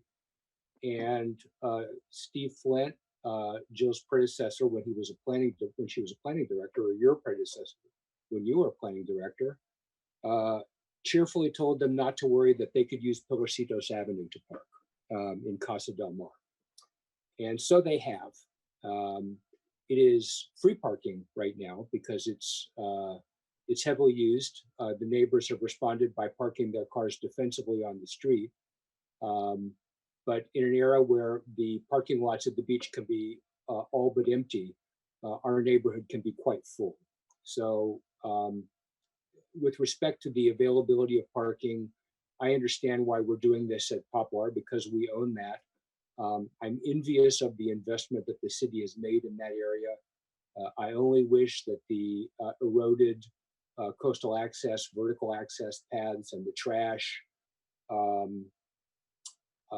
that I see at the Venice Beach parking lot, which is more than 500 feet from my house, were policed as well as the city makes sure that Poplar Beach and that Poplar lot are policed. I think it's a very reasonable approach. With respect to their questions about the attendant that's doing the paying, I personally am in favor of something that talks to the user's cell phone as a stopgap to the universal translator of Star Trek. But until then, what you're proposing sounds really good. I like it, and I'm fully in support of this project. I hope that an information system like the one Brian is describing, which is not radical technology. In 1990, when I lived in France, you could approach a city in the French countryside, and as you entered the city limits, they would tell you where all of their parking spaces were and how many were available in each deck of the parking lot for all of the parking lots in the city. That was before they had LEDs. So this does not seem like rocket science. My only request is that as we're having the dialogue with the Coastal Commission, who knows whether someone else or the Coastal Commission will appeal the project, I don't know. I hope that we make it clear that I think we're doing a good job of addressing the public's right to access, that COVID does present a unique public safety issue in addition to the kinds of things that were the subject of public safety back when the the nighttime permit parking program was set up. And I'm going to be fully supportive of the innovations that you're describing in the future, and I will support the motion that you're proposing tonight. So if there's no other comments, I wonder if someone would like to move to approve the resolution next in order.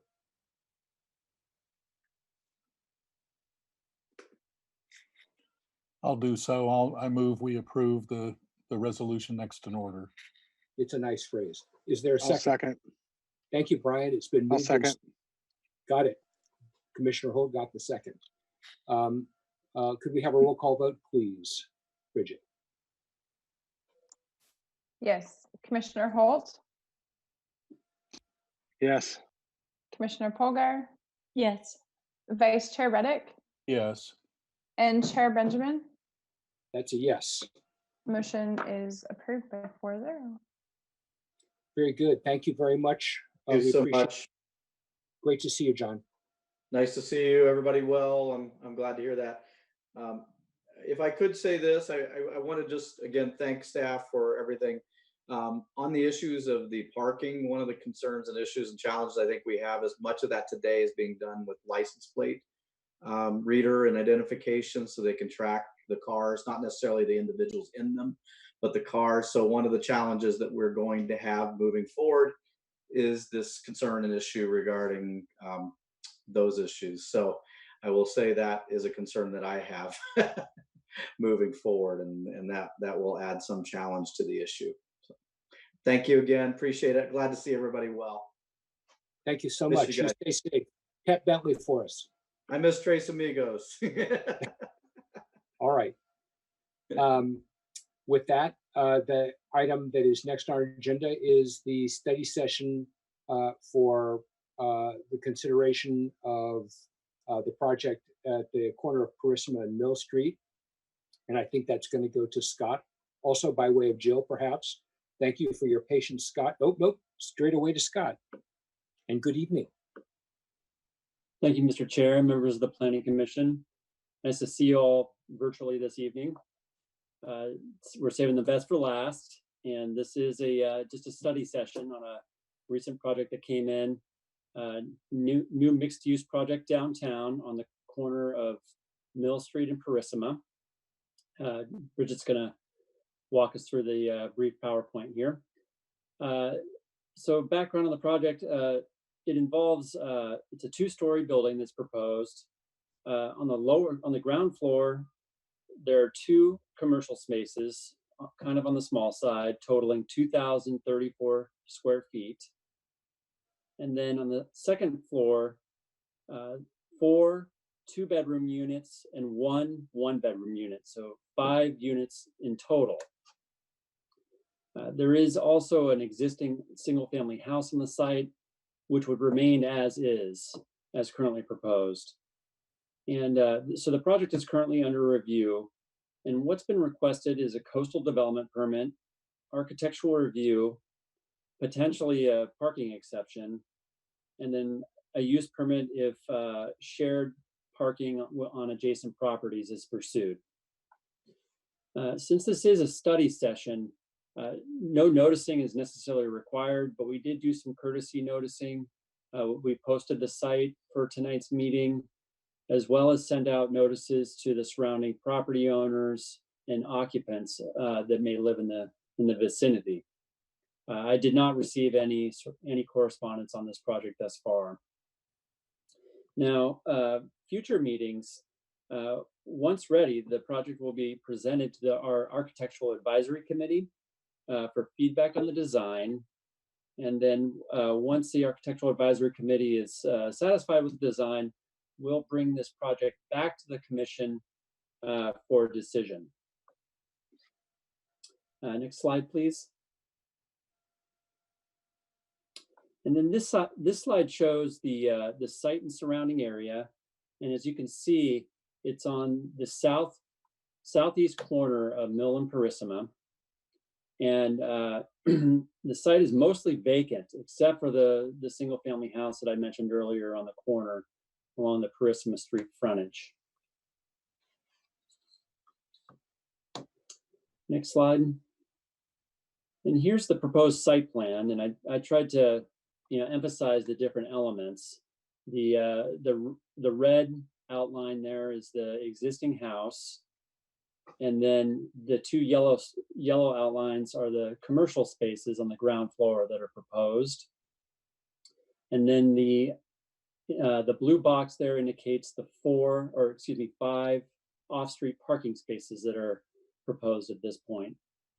And the four of them on the right side would be covered by the second story, sort of a cantilevered element that would go over and cover those 4 spaces. The 4 spaces also include electric vehicle charging. Next slide.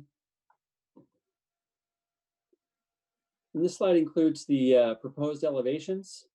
So on the top, the Mill Street elevation that has the main entrance to both the residential and then one of the commercial spaces.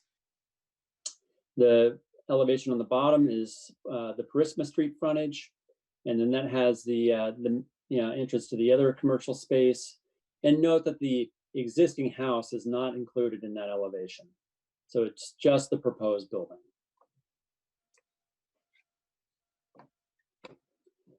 So the main reason why we're bringing this as a study session of the commission this evening is that we'd like to get some feedback on your thoughts and ideas and comfort level with the the parking and the off-street parking that's been proposed, because this, depending on the feedback on the commission, it could modify the design or make changes that we'd like to work out before presenting this to the Architectural Advisory Committee. So this chart here indicates what's required under our new parking code. And as you can see, the development as proposed requires 17 off-street parking spaces. Now, under our new code, the Planning Commission does have discretion to reduce the required amount of parking by up to 20% for mixed-use projects, as well as elimination of the guest parking requirement as appropriate. As it stands right now, 5 spaces have been provided. And even with the 20% reduction and elimination of a guest parking space, we're still shy 9 spaces. So that's something for the commission to kind of think about. And we've also been working with the applicants on, sort of brainstorming on ideas, looking at other maybe shared use opportunities within the vicinity of downtown. And we've come up with 2 different options that may help get us to where we need to be as far as off-street parking. Let's see, next slide. And, the access to shared parking on other properties. For example, the sort of the L-shaped property that surrounds the subject property, which includes the De Benedetti building, it is substantially underparked, meaning there's not enough parking given the uses that exist on that building currently. But there is potential opportunity for off-peak availability of parking. In other words, the parking lot for the De Benedetti building is typically empty at night. So there is a potential for the new residences to park in the parking lot along the side of the subject property. Additionally, the Giorgetti building, it's sort of a different scenario at 655 Miramonte Street, which is the Goldworks building. When that was constructed, more off-street parking was required than what's required now under our new code. So that building right now is actually overparked by 5 spaces. So that's another thing that we've been discussing, that there might be an opportunity there for shared parking. The question that's come up with that site is that it is a substantial distance away from the subject property. So it probably wouldn't make sense for residential parking, but possibly for employee parking for the new commercial space. So, and I want to point out that, depending on what the commission thinks, this is, either one of these are potential options to get us closer to, satisfying the off-street parking requirements. Next slide. And then in summary, kind of the main reason why, as I mentioned before with the study session, is to get a better understanding of the commission's thoughts and ideas on off-street parking as it relates to this proposal. And then also, any other thoughts or feedback on, the project as a whole. We would be happy to, answer questions or certainly, I'm happy to hear any feedback on this project. Okay, thank you. Oh, I beg with your that, the applicant is also logged in. I think they would like to give a few words. We can, at your discretion, take public comments, and then I'm also happy to answer any questions. Thank you, Scott. Let's see. So, Jill, I'm noticing that it's 8:51. We've been meeting for about an hour and 50 minutes. I'm thinking it might be nice to take a 5-minute bio break, recess, and then we'll bring it back to you and you can get us kicked off the right way. How about that? Okay. Okay. Thanks. Thank you. Okay, so we'll be back in 5 minutes. That's 8:56. Thank you.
reduction and a waiver of the guest parking requirement, the project would be short 7 spaces and not 9. It's just a little nit that we are sure that the applicant is wanting to be given credit for all the spaces that are there. So we'll just make a note of that.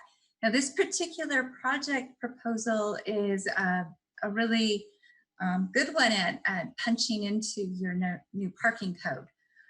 The idea with the new parking code, first and foremost, was that it reduced the ratios for all of the different uses that are involved in this mixed use project in the commercial downtown zoning district. So just on their face, if it was 100% commercial project, it would have a lower requirement than it did previously. That is the same with residential. Now, the kind of the secret sauce for being downtown and having mixed uses with a wide variety of parking demand peaks is that spaces, as long as they're in a pool that can be shared, such as a parking lot or underneath a building, and they're not all assigned. Assigned parking is doesn't work. Shared parking, it's got to be shared. It creates more capacity, and that's that 20% reduction that is a discretionary matter for the Planning Commission. This is a good reduction. There are some deeper ones that you will see in cities that are like right on have a downtown on a train station, for example. This is similar to what San Luis Obispo does. But we tailored it just for Half Moon Bay, having worked with the commission quite a while on a number of projects. So that was one. And the other discretionary item that the new code provides to the commission is to waive that guest parking requirement. And Scott presented that, and I just make a note because in both of these cases, these reductions came into the code with some guidance about findings to make and what might be appropriate for compensating for these reductions, in particular the guest parking. We assume for guests who are coming to a mixed use downtown area that they're gonna park on the street if there's, you know, within a block walk.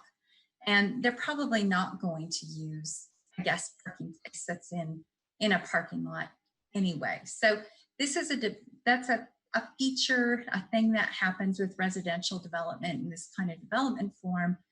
And your code therefore accommodates that, but also encourages the commission to think about, well, if we're going to have more right-of-way use associated with this development, what is the development going to do for the right-of-way or for making walking safer, better for bikes, better for accessibility. So those are all things that you've stewed on a lot, and this is the first time it's come back to you now. This one though doesn't conform, so let's talk about that for one more minute too, and then we'll give it back to the chair here. The new code did not preclude parking exceptions above and beyond the sort of prescribed ones that I just described that kind of have some boundaries around them. You still have discretion to do that. One of the key findings for reductions in parking that staff is very supportive of is when you can retain historic resources. You've made that finding in the past. You did that recently with the property down on the 700 block of Main Street. Now, that said, that finding was made and it got the exception to work for the old code. That project conforms to the new code. So it's just or close to it. It's very, very close. So just wanted to frame and remind those different kinds of discretionary things that you'll be able to do when the project comes back to you. Parking, as Scott presented, affects project design. We wanted to make sure that we have some clarity about that. The applicant is very interested in your feedback about that and was happy to come here before going to the Architectural Advisory Committee to get your direction. So I thank you for these minutes, and if you have questions about the code, I always like to talk about it, so I'll stop now. Well spent minutes, thank you. So this is a public hearing item, but before we go there, do we have clarifying questions that we'd like to ask of staff before we give 3 minutes to speakers who'd like to talk with us about this?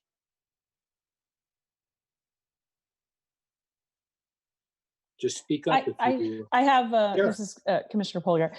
So I just wanted to clarify in the presentation and kind of the information from the staff report, I was a little confused about where the, oh no, I've lost my page where it was, but it was the Debanetti, did I pronounce that correctly? I'm not familiar with that building. And so when I looked it up, when I was reviewing the report, it came up as being kind of more than not, it wasn't adjacent. So can we go back to that slide? And can, Scott, if you don't mind pointing out again where that actual parking is, because I missed that and I didn't find it in the when I was looking at the staff report. We're trying to review it. Yeah, so on this slide here, so the Benedetti building is hashed, and it's the property in which it sits surrounds the subject property. It's sort of an L-shaped. It's the corner of Main Street and Mill, and Yes, it's and where then the wraps Main around the Street. subject property to the north. So where is the parking that would be shared? In the back here, I believe, right? Yeah, and then on the all side. of that. Okay, Yeah. All so this it's side all- here. I see. In the I back see. here. Okay, thank you. This borders the mortuary, if that helps you guys. This parking lot on the bottom here. Are we good, Sarah? Yes. All right, any other clarifying questions?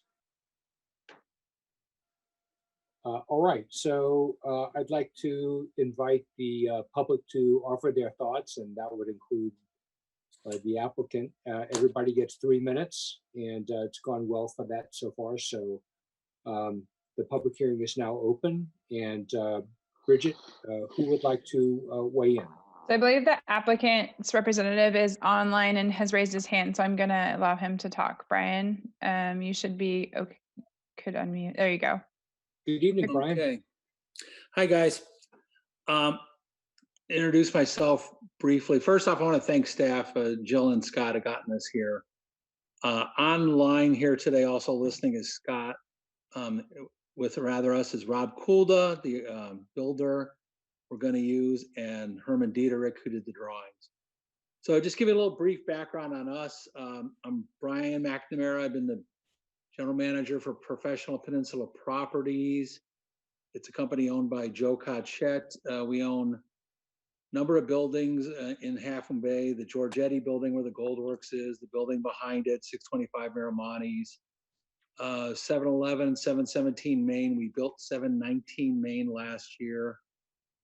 We own the D. Benedetti building, which is the one with the adjacent parking lot, and a couple of homes, 712 Main, 701 Purisima, and then 415 Purisima came on the market. I knew the Giannini family, and like I said, I've been doing this for 30 years for this company. My office is actually in the D. Benedetti building, so I probably know as well as anyone in town the parking usage in that area. So we decided to try to develop something that was looked good with the rest of the neighborhood, harken back to the older days of Half Moon Bay, and we came up with two small, commercial use on the downstairs. We want to mimic a little bit of 719 Main Street and have apartments upstairs, elevator accessible, which we thought was very good for everyone. But we wanted to make these apartments a little smaller and a little more accessible.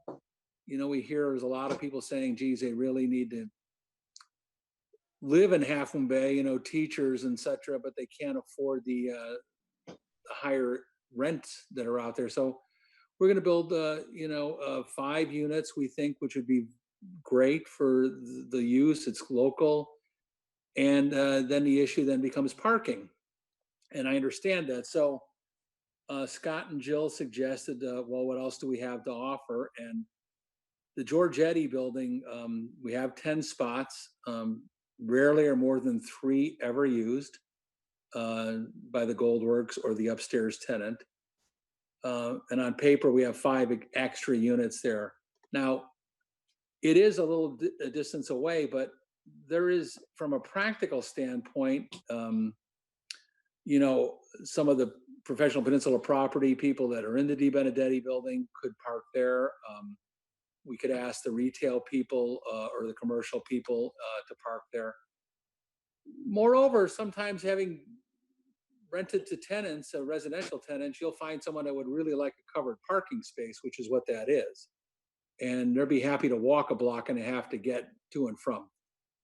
So that's one of the options. The other one is the Di Benedetti parking lot. And I know on paper, we don't have access. I mean, excess access. I've been in there 30 years. The parking lot is never full.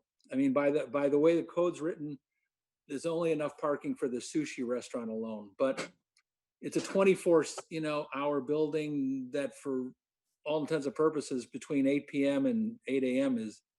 has 17 empty parking spots or more just sitting there. So in reality, when we build this, we'll probably tell the residents that you're more than welcome to park there at night and dedicate parking spots to that kind of place. I know they did the same thing over at 939 Laurel in San Carlos. It's in their CCNRs that they can park overnight from, I think it's 10 p.m. to 6 a.m. We probably be more like 8 to 8, because that's like a reasonable use. So we figure between the Giorgetti and between the Di Benedetti and the 5 spots we're putting there, we're covering the true needed parking and then some for this building. And we think it's a good building. It's an empty lot. It's a good infill use of the project, we think. And so we're asking for your feedback. All right. Well, thank you very much for weighing in and giving I'm sure us I the went over 3 minutes. I'm sorry. That's okay. I didn't mean to kick you off, but I appreciate It's the getting background. late. It's getting late. Never Yeah. hurts. So is there anybody else who wants to speak on this item, Bridget, in the public? I see none. Wait, Herman has just raised his hand, so let me let him in. And Brian, hold on. Okay, you should be able to. Herman, you're on. Yep. Okay, I'm Herman Diederich, the architect on the project. And what we're trying to do with this project is not to let the parking dominate this downtown area, which is historic. And I think we're trying to get something that has the feel of the other buildings that are there, which aren't surrounded by parking lots. I mean, I understand that parking is an issue. When I went down there to measure on a Saturday, I had no problem finding a parking space, and the city was full of tourists. So I think that if we can try to get the feeling of scattered parking that is out on the outskirts, rather than try to have every building or every lot supply its own parking, something like Palo Alto does or Burlingame, you might get a nicer character to the city of Half Moon Bay. So that's all I have to say. Okay, thank you very much, Herman. So if there is no one else, Bridget? No, I don't see anyone. Let me just jump over to email. That I have not. I don't see anything. Nope. Nope. We're clear. Okay, I'm going to close the public hearing then for this item and bring it back to the commission. If you have any further questions or comments that you want to weigh in on, I'm sure the staff is all ears. Let me kick it off with a question before we get comments. That touched on a question that Sarah asked earlier about the location. In the staff report, it referred, in addition to the conversation about that adjacent parking space, there was a discussion of a spot at 655 Miramontes, which was, I think, a reference. Is that the Goldworks building? It's a couple of blocks away, or Scott, can you remind me? Yes. Yes, so that's the Goldworks building on Main and Miramontes. So that was some essentially excuse me? That was some distance away, yes? Yes, it's roughly 2 blocks away. So okay, got it. Okay, appreciate the answer. And maybe one other question, which is, I'm imagining that when this project came up for review, have we sort of looked at the parking in that area? I don't know if Herman was looking at it during the age of COVID-19, or whether we were operating in a something between that and the Pumpkin Festival intensity parking experience, but maybe there's clarity on that. I don't know. now we did have a parking study conducted back in 2019, and we do, that shows weekday parking as well as noon Friday and school dismissal hours. So we do have some information that's been compiled as far as on-street parking. So was that the grad student thing or the? Yes, exactly. I remember. I have a little follow-up because there was a community development director and her husband backup study very busy Saturday on bicycles, and I don't know. Scott's got a hard copy of the parking study, and I don't happen to have easy access to that parking occupancy survey. But what we specifically did was take what we called an eventful Saturday. It happened to be the day when the Summer's End music concert was in Carter Park, which the hours that I did the survey, which you got to do 2 people on bicycles and you got to go fast. And it also, so then you see all the other things going on. Mass was on at Our Lady of the Pillar. There was a wedding at San Benito House. The East Cultural Center had a very good smelling barbecue. It was a gorgeous, gorgeous day. So there was just a ton of people everywhere. So that was a good, we liked those kinds of just little markers, because it's not, no one's trying to park for the Pumpkin Festival, and you really wouldn't want to park for your absolute other peak day. But that is a pretty busy day. There was plenty of parking. Now, if there was any part of town where parking was well used, it was in the vicinity of Main and Mill Street. So it was near the project site. And so we're just sensitive about that. And we know that the Planning Commission, you reviewed a project kitty corner to this project site recently. So that's why when we worked with this applicant, we talked about that a bit, and appreciate all the input that we heard from the architect on character and pushing parking a little bit away from the core. We agree with that. We've heard from the applicant. This is something the commission, we know you've given us this feedback. You would like to be able to have in lieu fees and a parking pool that would serve in these cases, but we're not there yet. So anyway, just a little more for you to consider. Scott, do you have the eventful Saturday? I'm looking for that. Actually. You're missing out. Okay. All right. That's okay. I feel like you almost had me there in my mind. I was screaming by on the bicycle. Winter, you're leading in. Did you have something to weigh in on? No, I was just looking at a document.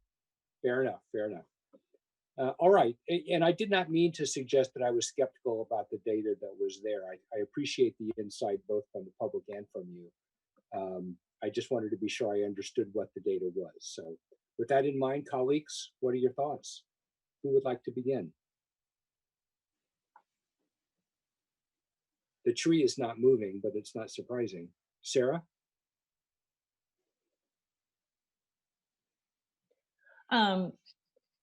Well, my overall thoughts are that I really appreciate a lot about this overall, the kind of additional residential units. I think that's a great idea, and I like, you know, the initial drawings of the project and how they've tried to style it. I know that's not necessarily what we're supposed to be commenting on or something, but so overall, I really I like this project as an infill project and what it could bring to the downtown.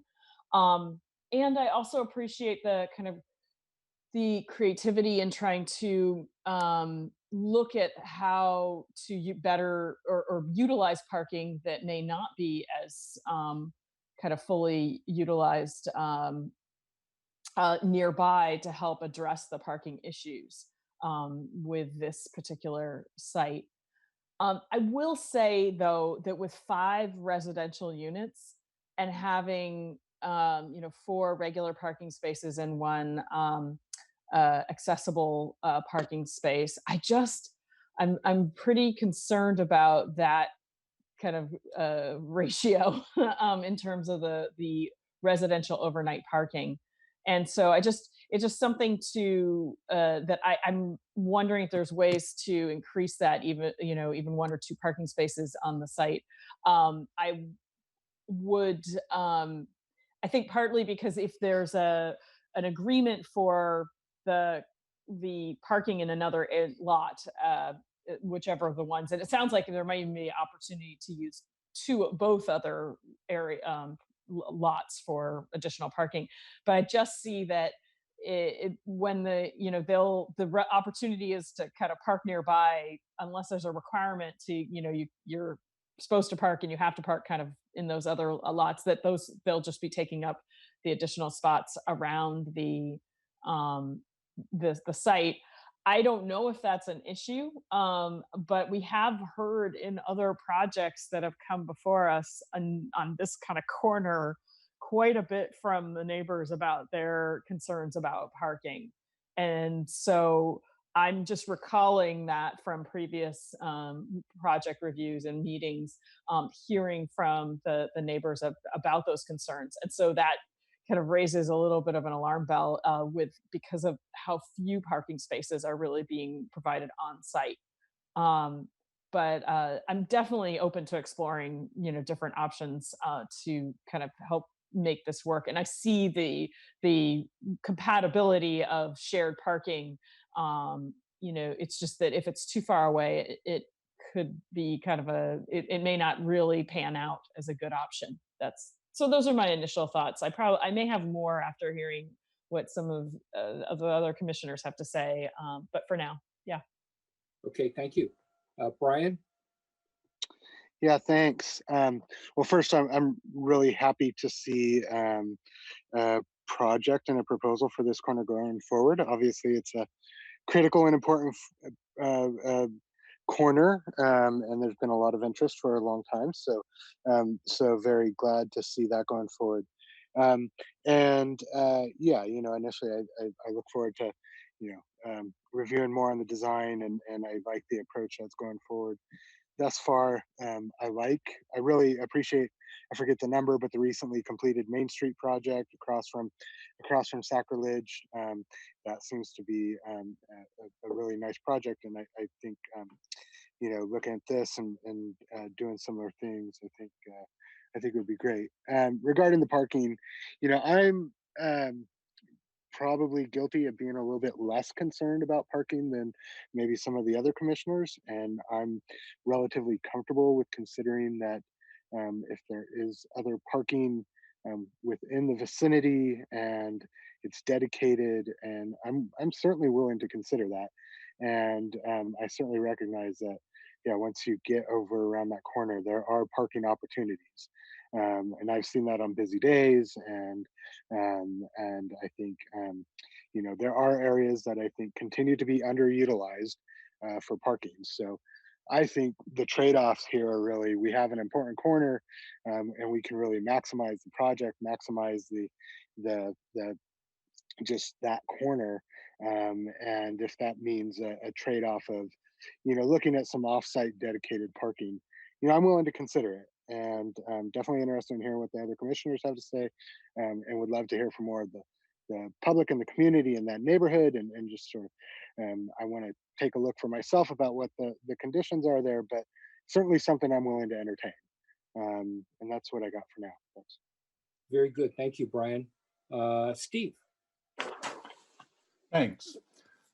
I think that this project, this mixed use commercial and residential, is exactly what we need in downtown. And the city council has been pretty articulate about what the benefits of such a project in the downtown area in terms of revitalizing downtown, but also, and maybe most importantly, if Half Moon Bay is going to grow in a healthy way while preserving the open space around us on the coast that we love so much, we're going to have to be aggressive about projects like this. So I'm very supportive of the creative approach that the applicant and staff are taking to this. The fact that the applicant, as Mr. McNamara described, owns the Di Benedetti property with its parking right next door and several other potentially promising properties makes me think that with some time, some creative approaches to that could easily be found. All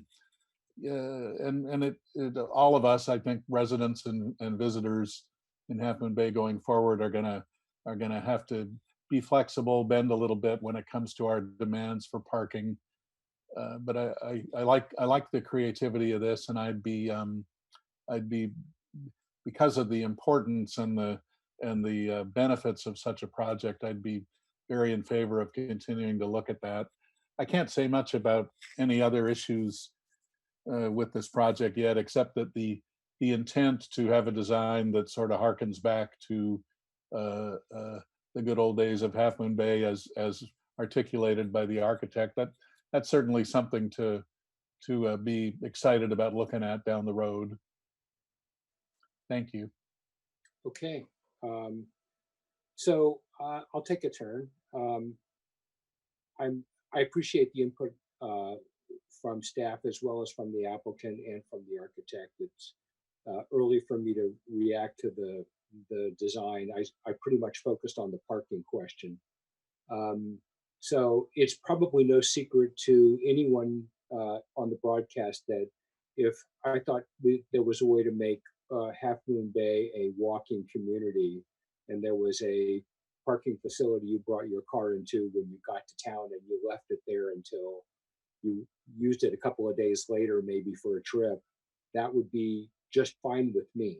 And it would make the parking questions far less relevant. It would give us better densities. There's just a whole lot there that I like. Unfortunately, we're not there yet. And so I'm trying to figure out how to bridge the gap between where we are now and what that looks like. COVID-19 has accelerated trends that are taking place in many aspects of our society. And in this case, it's made those of us who are at home stay home a lot more. And it's changed the way people use a business parking space. So I'm inclined to think that if we're going to have a model where we're tacitly assuming that the use of the parking is partitioned between the time that a resident would use it and the time that a business would use it, I want to be clear that I understand how that's going to work in the blurring that happens when people stay home on business days, because I think that's going to happen a lot. I think that the parking space that's a couple of blocks away is really too far to think of as a practical. I don't see a visitor or a client who's coming to the commercial aspect, parking 2 blocks away and walking in. It's, you know, in San Francisco, they might do that. Here, they're not going to do that. So I think the calculation in our mind has got to be that parking space has to feel open to somebody else who might have parked next to this building. So it's kind of the nudging, you know, I'm going to park here, and the people who would have parked here end up going back. And I'm not sure if there's a social mechanism that makes that feel comfortable. You know, if there are regular patrons at this facility, a professional, you know, who's, I don't know, clients for a lawyer or something like that, or the employees, if the employees are regular commuters. In a perfect world, they'd be local and could just walk. You know, maybe people who have that level of knowledge would know where to go to park. But if it's the employees, they're probably competing with the people who would use those parking spaces in another building during that time of day. I don't know, unless it was those spaces were dedicated for the residents. So there's a lot of devil in the detail. There's a need to update our understanding about how shared commercial residential parking works in the age of COVID. And I at least want to have an eye towards that asymptote of in the future where, you know, all of this street parking becomes less relevant because these are bicycle streets and, you know, we have the parking garage that we don't have yet. So that's sort of my aspirational way of thinking about this. So I may be coming down more in agreement with everybody. I think there was something for everybody in those comments. Care to take a second shot, Sarah? Anybody? Brian? Steve? Staff, do you want to poke us and see if you can get more?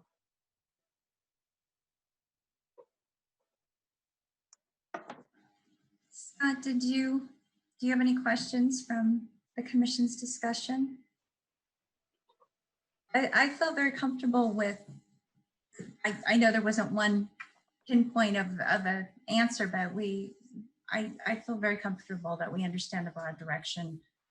And I think we can keep working with our applicant to work on something that you will be pretty pleased with. So our applicant does have his hand raised, so I don't know. does he? Well, yeah. Okay.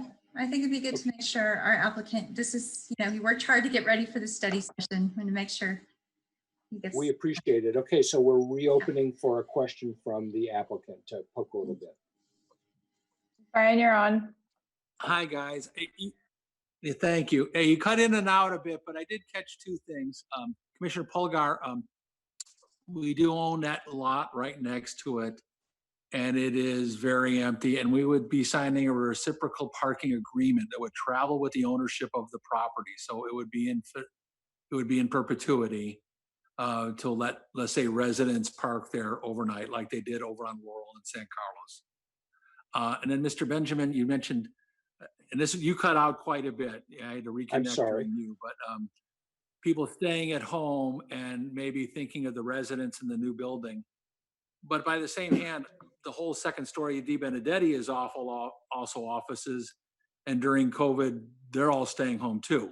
So, you know, and in fact, more and more, I'm finding our parking lot being more empty. We're getting more biking in, which I'm sure you would be happy with. We're getting, and we're getting more people working from home quite a bit of the time. And so they're using their offices more for meetings.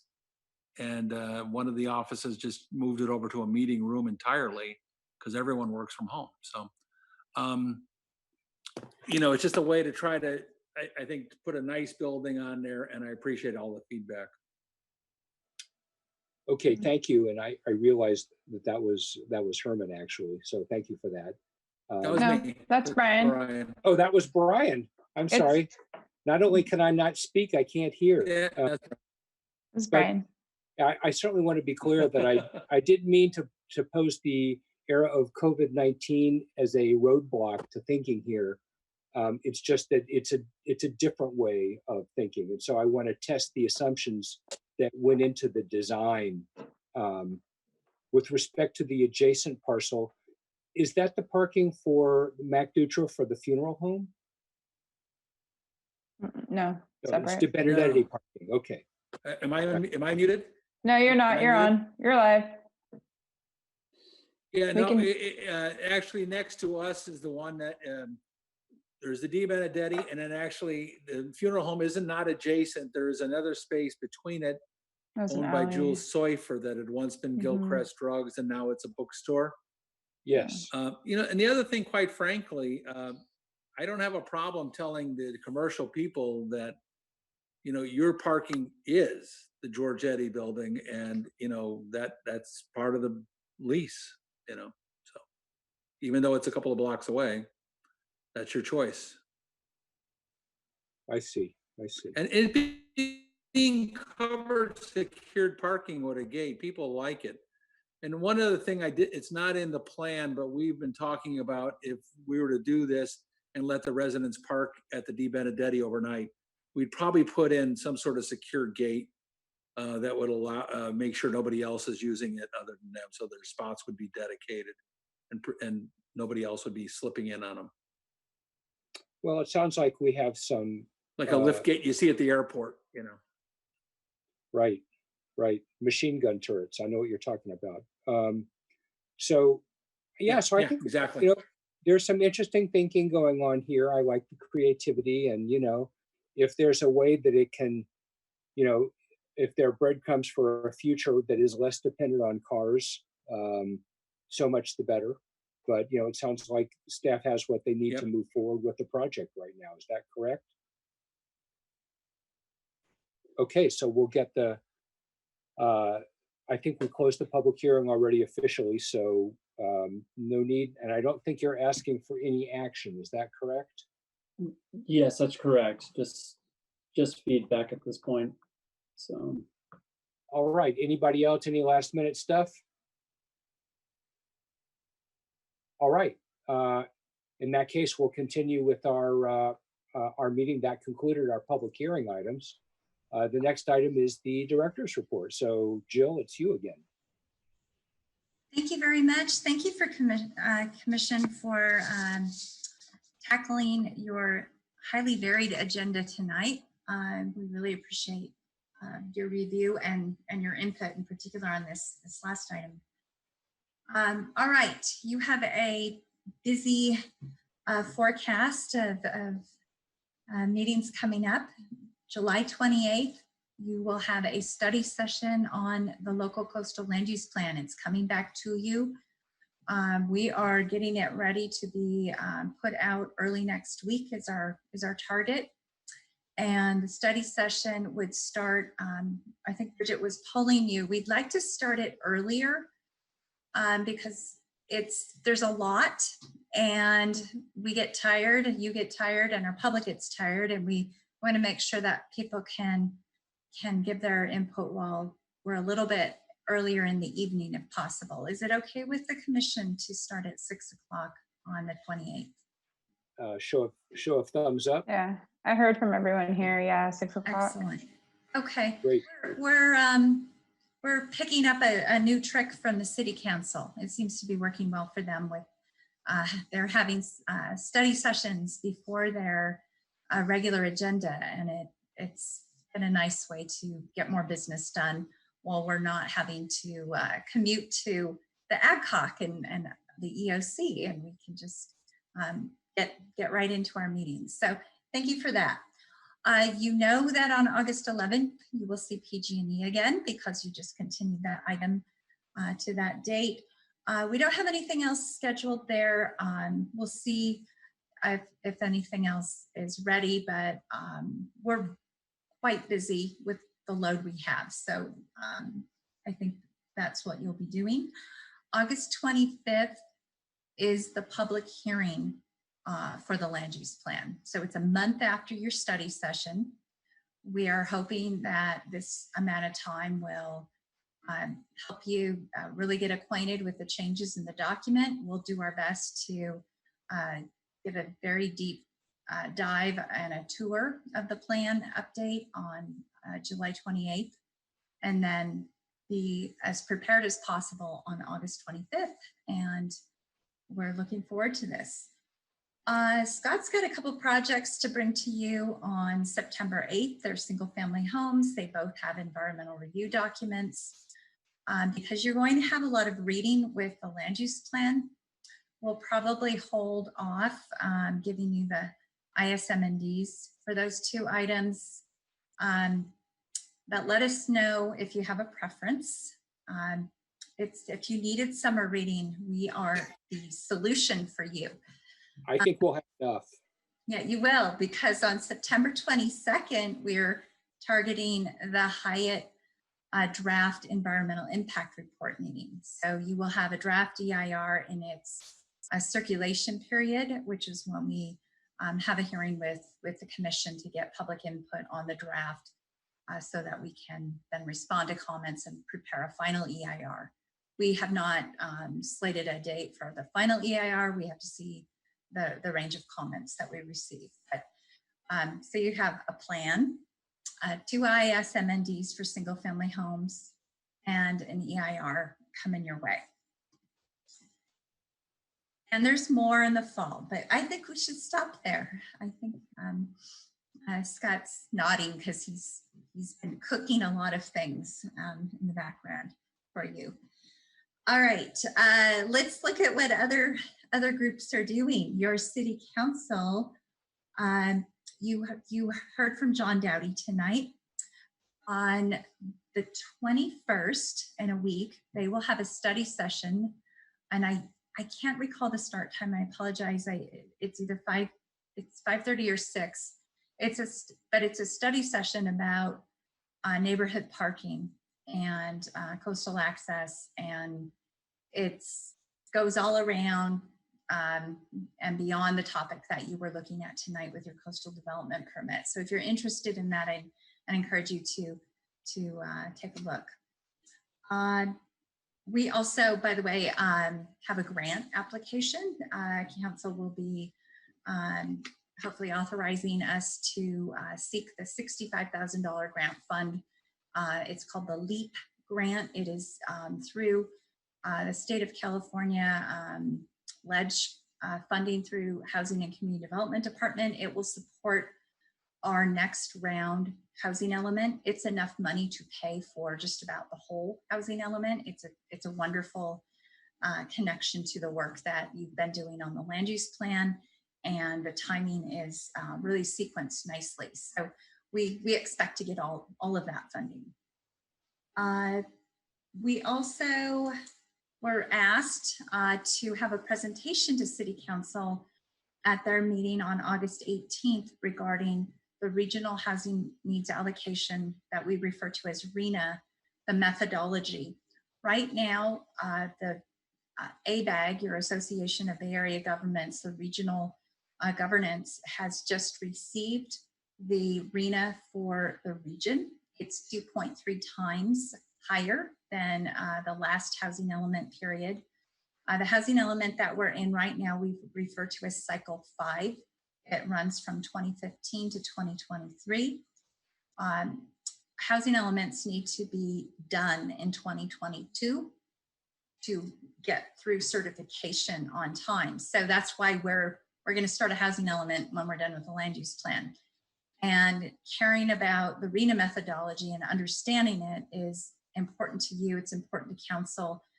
And so what we're going to do, I track it. Your city manager tracks it. We participate with the San Mateo County 21 Elements group. Right now, through COVID, we've been meeting weekly because it's such an active time for the work that we're doing. And with dealing with enforcing COVID, the health orders that we've had to do, and other things going on with the housing law, but also with these housing elements coming forward and the Plan Bay Area Blueprint, we call it our Blueprint 2050 plan, that is going to convey the allocations of RHNA to individual jurisdictions. That's where the big number gets distributed to counties and then individual cities. So council's asked for this input, and 21 Elements Group has consultants who are going to help us out with that presentation. So it's one to tune into.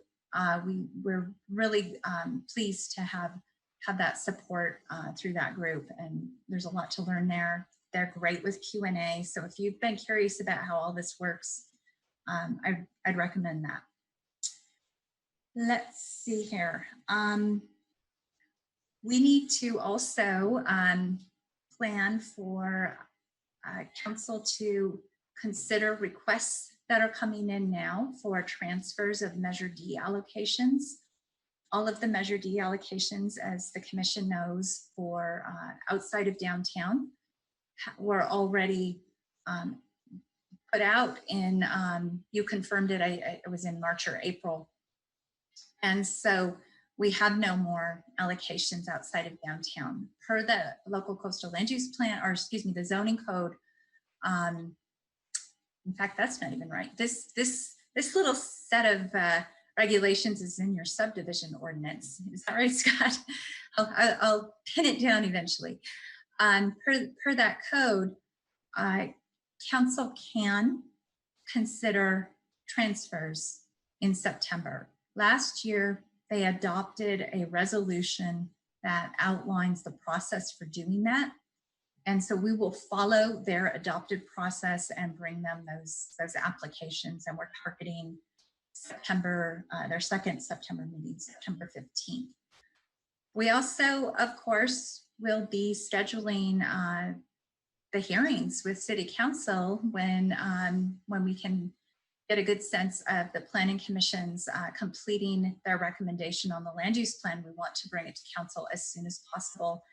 And I just want to reassure you that staff is focused on this effort. And one of the things that is an especially heavy lift, and it's not really apparent, is complying with the noticing requirements. They're significant, they're detailed, and we have to be meticulous. And we are going to do that. We're working very hard on it. We have a team. And so Bridget's on the team. And Winter's been advising. So you're seeing the faces of folks who've been working on this. All right, let's go to the Architectural Advisory Committee. They're going to be back in action. We didn't really think we were going to have to do it, but now we are absolutely positive that we need to have Zoom design review. So here we go. So they will have their first meeting in a while. Scott's the liaison to that committee. Bridget is going to, of course, now with her expertise, be the maestro for the meeting on Thursday. It's at 8:30 in the morning, and the committee has prepped. They know how to do their Zoom work, and they are prepared to review the applicant's proposal, which will be presented by his architect for the Hyatt. This is the first time the Architectural Advisory Committee will see this project. The story polls are not up yet. We wanted to go ahead and let the Architectural Advisory Committee see it once. You've seen it a few times, the commission has, and just familiarize them with it. And as this project is gearing up for environmental review with the commission and then additional design review with the Architectural Advisory Committee, we will make sure that the story polls are installed and available to all the groups that are looking at this. Of course, most importantly, the public. So that's going to happen. I don't want you to think it's a miss. It's too soon. We're going to get some input from this committee, and we want to make the installation worth the cost. It's a real investment to do. All right. They will also see, they meet the third Thursday. So on August 20th will be their August meeting, and we're possibly going to bring the Parissa and Mill project to them that you just saw in study session. We have to round back out with the group and see where they are and be prepared to move that forward. Scott is also the planner for 795 Main Street. This is a project that the commission has seen in the past. It has, you gave feedback about it, and then it went through a round with the Architectural Advisory Committee, and they've done some design review or design modifications. And so they are ready to go back for some more feedback in advance of coming to the commission. So those are two mixed use projects in August going to Architectural Advisory Committee right now, tentatively, but pretty firm. Back to things that staff is doing. We've been issuing our agendas for community development director hearings along with our administrative approvals. I have a hearing coming up on July 22nd. And there's two hearings, and there is one administrative approval, which is for an accessory dwelling unit. One of the hearings is for a single family home and an accessory dwelling unit. And I want to make a note about that because this is once again, our communication about calibrating staff's role in development review. I want to make sure that we are doing what you prefer for us to do and bringing you what you want. And this new house with the accessory dwelling unit pokes on one of the things that I would usually send to you, but I felt comfortable with it. It's on Redondo Beach Road. You've seen the Carnoustie development behind this property. And the proposal, so you've already seen visual resource considerations on this access route, and the proposed home is 1 story. And it's very subdued from that perspective, and story pools are up. I believe they're up now. And I was comfortable taking it from that perspective. If you have feedback about that, please let me know. We're happy to bring you things if you think that they shouldn't be staff discretion. When they are projects that are not exempt from CEQA, I need CEQA review, I'm never going to take them. So that's a hard line. You will always get those. Let's see. One more update. Thank you for your patience. We have been very, very busy with making adjustments at City Hall, and we would like to update you on where we are. Some city halls have been opened. Some are have been what they would call a soft opening. We are not open. City Hall is not open yet, and that doesn't mean though that we are closed. The city is absolutely opened, and we have been working like crazy. Some of us are in the office. We have very strict protocols. We have occupancy limits. We have spacing markings. We have cleaning stations, and we have mask requirements, and just the whole gamut of things that you've been reading about, we have implemented. They are all at City Hall. We are doing very well, we believe, with our applicants and with our customers and the community as a whole. If you're hearing otherwise, let us know, but we're really very present for the community. We all have remote access. We all have email, phone. We do have people in the field. Our inspectors are in the field. They are going to job sites. They have separate protocols for that. It's quite involved. So just, we don't feel a need to force opening City Hall under the circumstances. We also think it, from my perspective, and this is not our call, the city manager is making these decisions, and he is getting all the staff input on it, and we're really grateful for how he's handling this for us. It's reassuring to staff and serving your community. But there's a small town component to how we're doing what we're doing right now. I've been coming in. I'm one of the people who comes in because I'm working on the land use plan, and people knock on my window. And so I put on my mask and I can run out and have a sidewalk meeting with folks. And It's similar to what our building inspectors are able to do. We're able to have some socially distanced contact outside. And when people need to submit things or pay for a permit, they slide it under the door. So this is your Half Moon Bay working like the small town that it is, and it's fabulous. People are cooperating, collaborating, giving us good suggestions, and being patient. And we're just really grateful for how they're able to help us do the work, and we want to be supportive to them. So the final note on this, though, is the city's furloughs are now in place. They started last week.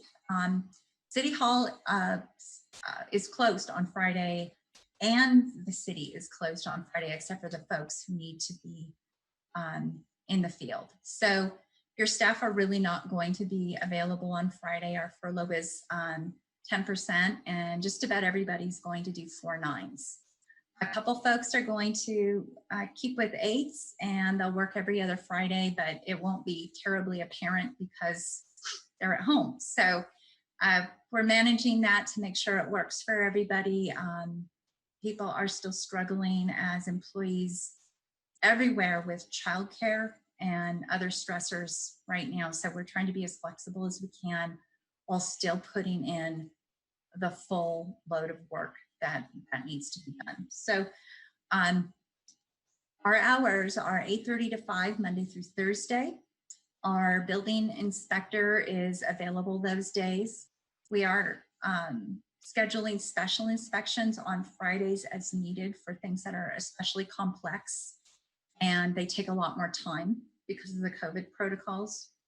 So those are just some of the things that have been going on with your staff, and we just wanted to update you on that. And thank you for your patience with packets. I'd love to get them out sooner. There's a lot of things we'd like to do, and I'm just really proud of what Bridget's done. We're now 2 meetings a month, guys, so it's gonna be a lot, and thank you.